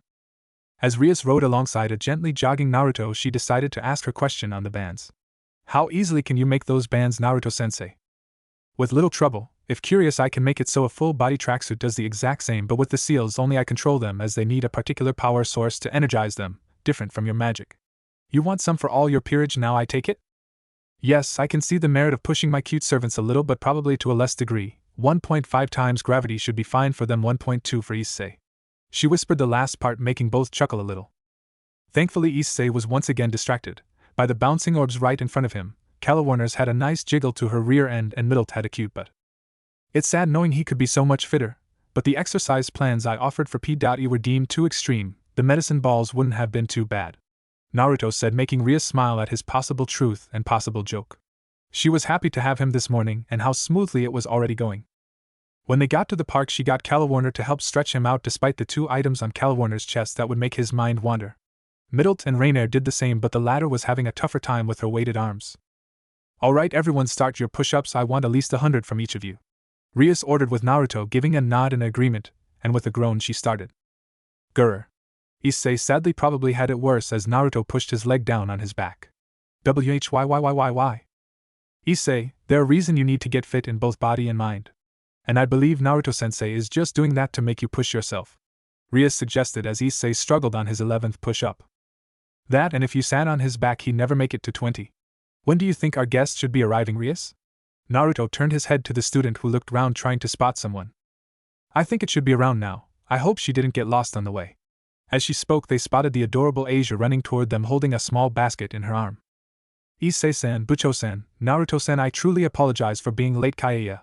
Asia sadly, being a bit huge, klutz as she fell on her face. It resulted in a few sweat drops from the girls and the standing teacher before he pushed down more flooring Issei and making his face have a date with the floor. Why must I always fall down so easily? She asked the heavens or just the people around her at the moment. What the heck did she even trip on? Middle asked to no one in particular. After allowing Issei to stand up, said teen made his way over to the bench where Asia took out a small thermos for him. Here you go, Issei-san. Asia handed the teen cup of tea to hopefully put some life back in his body. Oh, I brought the other thermos like you asked, Naruto-sensei. The blonde former nun handed her soon-to-be teacher an orange flask. Good job, Asia-chan. I can only imagine you'll be a great addition to my classes being so behaved and well-mannered. Naruto praised the girl, seeing how the girl had essentially been abandoned by those she looked up to as a result of some puppeteers and the dregs of humanity. Asia, being unaware of Naruto's pessimistic view of humans in general, just enjoyed the head petting she received as well as the kind words. Here you three. Naruto tossed the thermos to Rainier, who unsealed the lid and smelled the heavenly tea smell. Enjoy your break, you have earned it for today's warm-up session. You especially, Rainier, you seem to be coping with your weights at a manageable level. The other students won't notice them when you wear them at school, and looking at your movements we can pass it off as shyness. He's having her work out with those ways at school. I'd hate to think what he and Akino could come up with. Then again, knowing her, she'd just have it done to herself. Rias thought of her likely giggling queen as she watched Asia and Issei talk and act very close. The sight didn't bother her, it just brought up an issue she knew was going to be a problem very soon in the future. Her thoughts were interrupted by a nudge from Naruto. Whatever's bothering you, we'll talk later. What dash? Rias asked, but Naruto held up his hand to her. Remember who I am, I can read people still despite my emotions getting high now and again. Just come and see me later, okay? Rias nodded, feeling relieved with her teacher there. Thinking about it, Naruto's inclusion into the ORC would help counsel some of her and her peerage's problems. Herself, Akino, Kiba and Kaniko's past might need someone to talk to, with someone they can trust and do respect, even more so now. Her thoughts continued as Naruto had Issei do more push-ups after his rest, although he made Middle sit on his back this time and telling him any dirty facial movement would mean 50 pull-ups on the nearby monkey bars apiece. He was dead on his arms and legs after 1 minute. So, Wheeze, why is Asia-chan here? Issei, while getting a quick heel from Asia, asked with feeling, coming back to his arms at last. We asked her to come along. Rias pointed to herself and Naruto, but Asia decided to take over. Yes, Butcho-san and Naruto-sensei said I could help with your training, but all I could do was make you some tea and bring the ready-made one Naruto-san asked me to bring.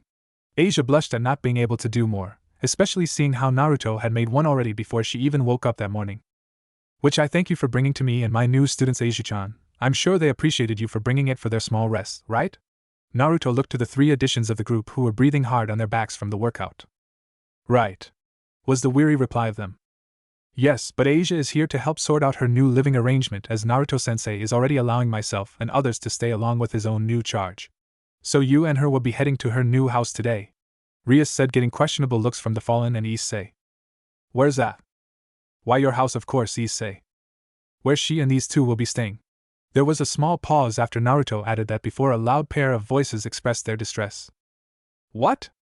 X. You can't be serious, living with him? Middle pointed to Issei in frustration of seeing all her stuff, which no doubt Azazel dropped off hers and Calawarner's too. I mean, we watched him before Rainier did her thing. Are there locks on the door? I'm not that bad. The doom and gloom cloud descended on Issei as he curled up. Asia did rub his back a bit to try and ease the pain. My team finished work while we were out. Issei's parents won't see anything different, but you will have your own rooms, with locks. Naruto said, getting a nod of agreement from Middle.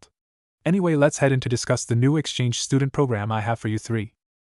I look forward to having a harmonious living experience with your Issei-san. I asked to live with you when Butcho-san asked where I wanted to live, Asia said with a bow, and nearly brought the teen male to tears of joy, which thankfully stopped as Naruto knocked on the door.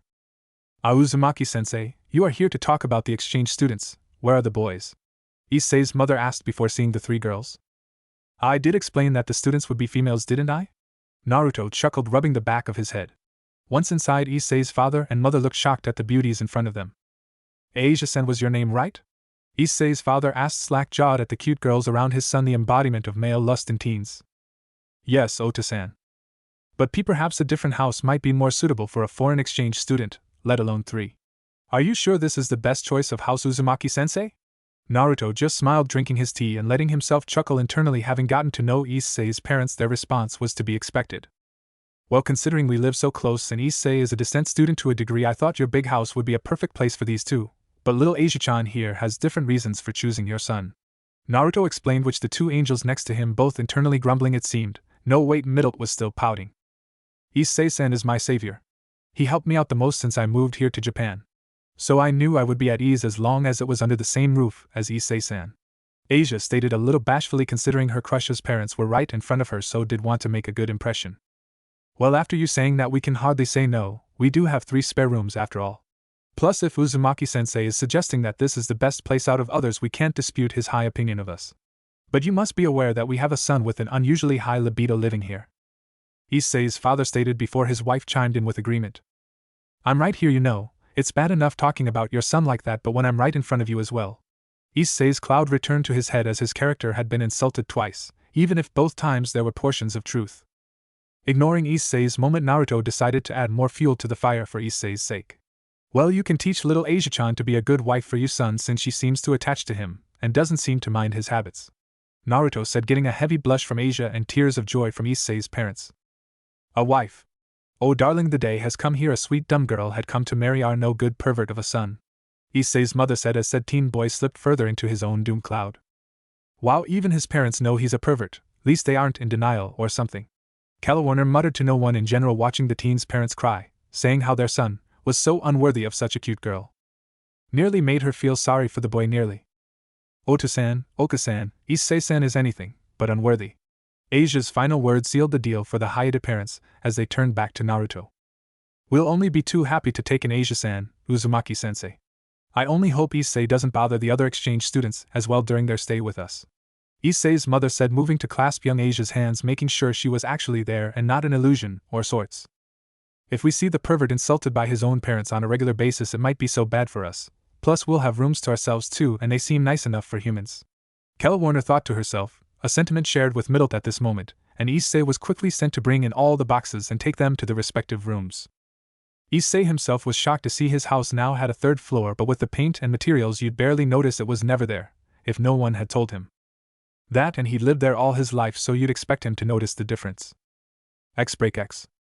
Later on, after getting Rainier, Asia, Warner and Middle into their respective year classes, Naruto was sat in the clubhouse relaxing with some tea Akino made for him, as he'd sent a clone to cover lessons today. Rainier and Asia had been squeezed into Issei's group, Warner into Rias and Middle into Akino's, their body types being the closets for each year group. Era, what has you looking so tired, Naruto-sensei? Akino said quickly, taking the seat next to him, which would have been sought by Kaneko once she made it to the room. Tough luck, Kaneko. Taking a break while my clone does my work, while Rias and Sona-san along with me ease those 3 into the school. Sona was more annoying with Rainier being a full fallen still. Just needed some time to cool off. Shouldn't you be in class right now though? Naruto asked while Akino just kept smiling. I have a free period. I believe Butcho is still leading Warner-san around the school. Kaneko-chan will be doing the same with Middle-san. Issei-kun, I believe, is leading Asia-chan and Rainier-san around. Do you not want me here? She tilted her head, giving herself a cute look. You're fine here, just don't blame me when you get thrown away by Kaneko. Akino just giggled as she readjusted herself to place her head in Naruto's lap. Well, may as well use what time I can to enjoy myself. Would you mind giving me Kaneko-chan treatment then? Naruto just shook his head as he began rubbing her head. She felt a small moan rumble in her throat as he massaged her scalp. While you're still awake, how has Issei been doing with contracts? Naruto was curious to his student's progress as a devil. And nothing so far. He's not made a contract, but his reviews have been excellent. From what we can tell, he can connect well with people who got flyers. I believe Butcho has plans to use Asia-chan to help him make her first contracts, and him at the same time. Oh, why haven't we done this before? Akino was red-faced as she felt the full effect of Naruto's fingers. I need to find a better use for them. Mainly due to how it would be seen, but we're alone now and know a lot more about each other and are comfortable with each other too. But I just usually have my hands taken by Kaneko-chan. But Akino, how are you with those 3? Akino's slight moaning stopped abruptly but didn't move. Whatever do you mean? I can read fake smiles. Yours was good, but I can tell you don't like all of them. Naruto said, not slowly down with his fingers, even when he felt her twitch. You have your reasons like I do for my dislike of fallen angels, but like devils I'm dealing with it. But if they insult you, tell me and I'll put them in their place. Thank you, Naruto-sensei. I'll be sure to let you know when it happens. But oddly right now I'm wondering how Issei-kun's class is reacting to Asia-chan. She'll have let slip she's living with him now. She giggled, imaging the amount of girls and boys wanting to cause him pain since he lived with such a literally too adorable, blonde, foreign girl. Plenty if what I'm hearing from my clone is right. Naruto quickly felt Akino's breathing soften, meaning she might have just taken a nap in his lap. Looking down, this was proven true. When she isn't tapping into her sadist side, you can really notice the beautiful girl she is. Eventually, Rias entered the room with Calawarner and saw Naruto on the couch with Akino lightly snoozing in his lap. Her new pawn would like to have pointed out that Rias was pouting but knew not to, as she was the sister of the current Lucifer. Naruto-sensei, didn't I just see you in your class? I'm there, but I needed some time to myself and Akino just wanted to take a nap. I got carried away when she wanted some Kaneko-chan treatment. Couldn't really say no. Naruto said, slowly stopping his fingers despite the slight moan of disappointment from the girl in his lap. Didn't think she'd go that far so fast. Then again, she's a half BREHK. Calawarner had to duck from a knife that was aimed at her head.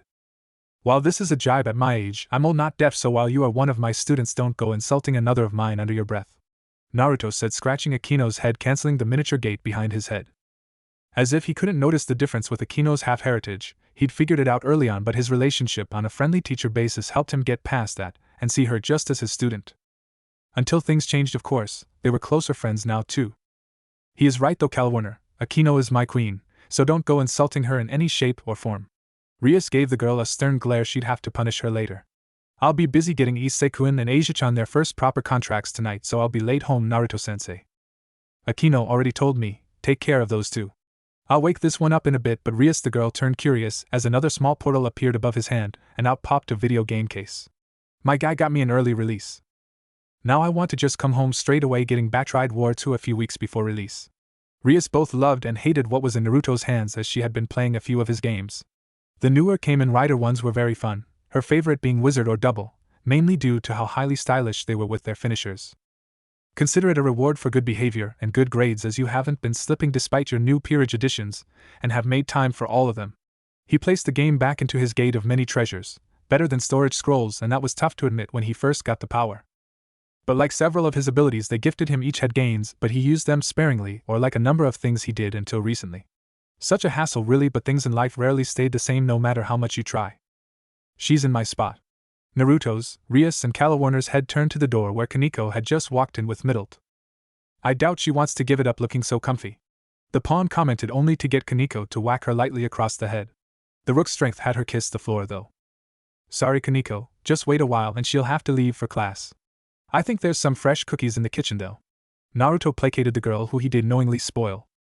I want petting after. Kaneko headed for the kitchen to claim her sweets before she retook her spot. If not, there would be war between the queen and the rook very soon. X break X. After much petting and snacks, Kaneko eventually got into Naruto's lap. However, Akino was unwilling to give up her position, choosing to skip class. To compensate, Naruto moved to the middle of the couch so the little Kaneko could rest against his other leg.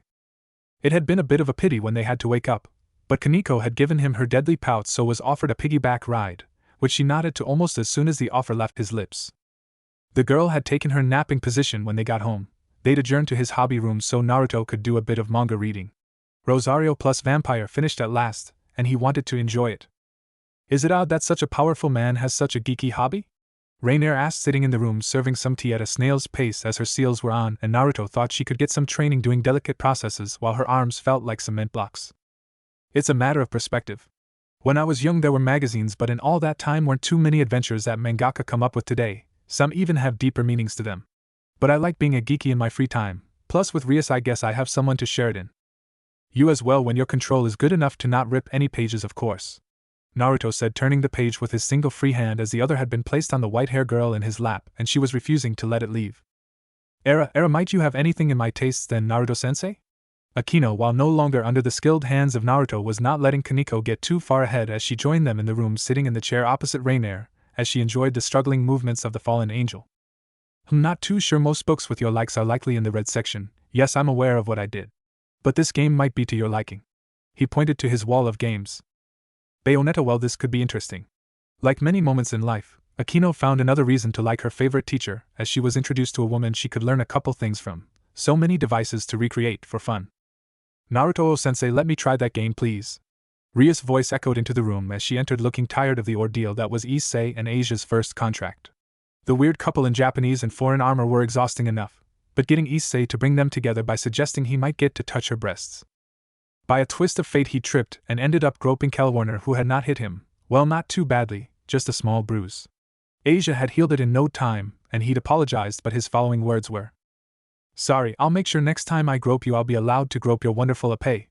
Both Rias and Calawarner were surprised just how perverted he was, but she could at least say he had his morals and wanting to earn the right. "Sure, hang on, I'll bring up the second TV." Hitting a switch from his universal remote, a second flat screen popped out from the wall. "Good, now it's showtime." Rias grinned, getting her hands on the game and switching it on. Before long she was relaxing next to Naruto, as she enjoyed her game. It didn't take long before she rested against his side, her head receiving her own treatment once he'd finished his tea.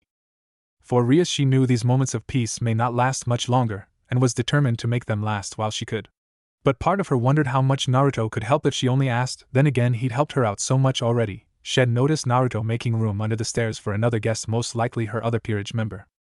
She had to think of some way to thank him, and with the full moon coming up she might have a gift for him, if only a small one. For now, though she concentrated on beating the ghouls with a stylish rider kick, she wanted those experience points to get all the moves. What if Naruto Dragon King High School DxD? And thanks for watching my video till the end. If you enjoyed this content, then do consider subscribing to my channel, and leave a like if you guys need the next part. Comment down, and thanks for watching the video, and see you guys in the next video.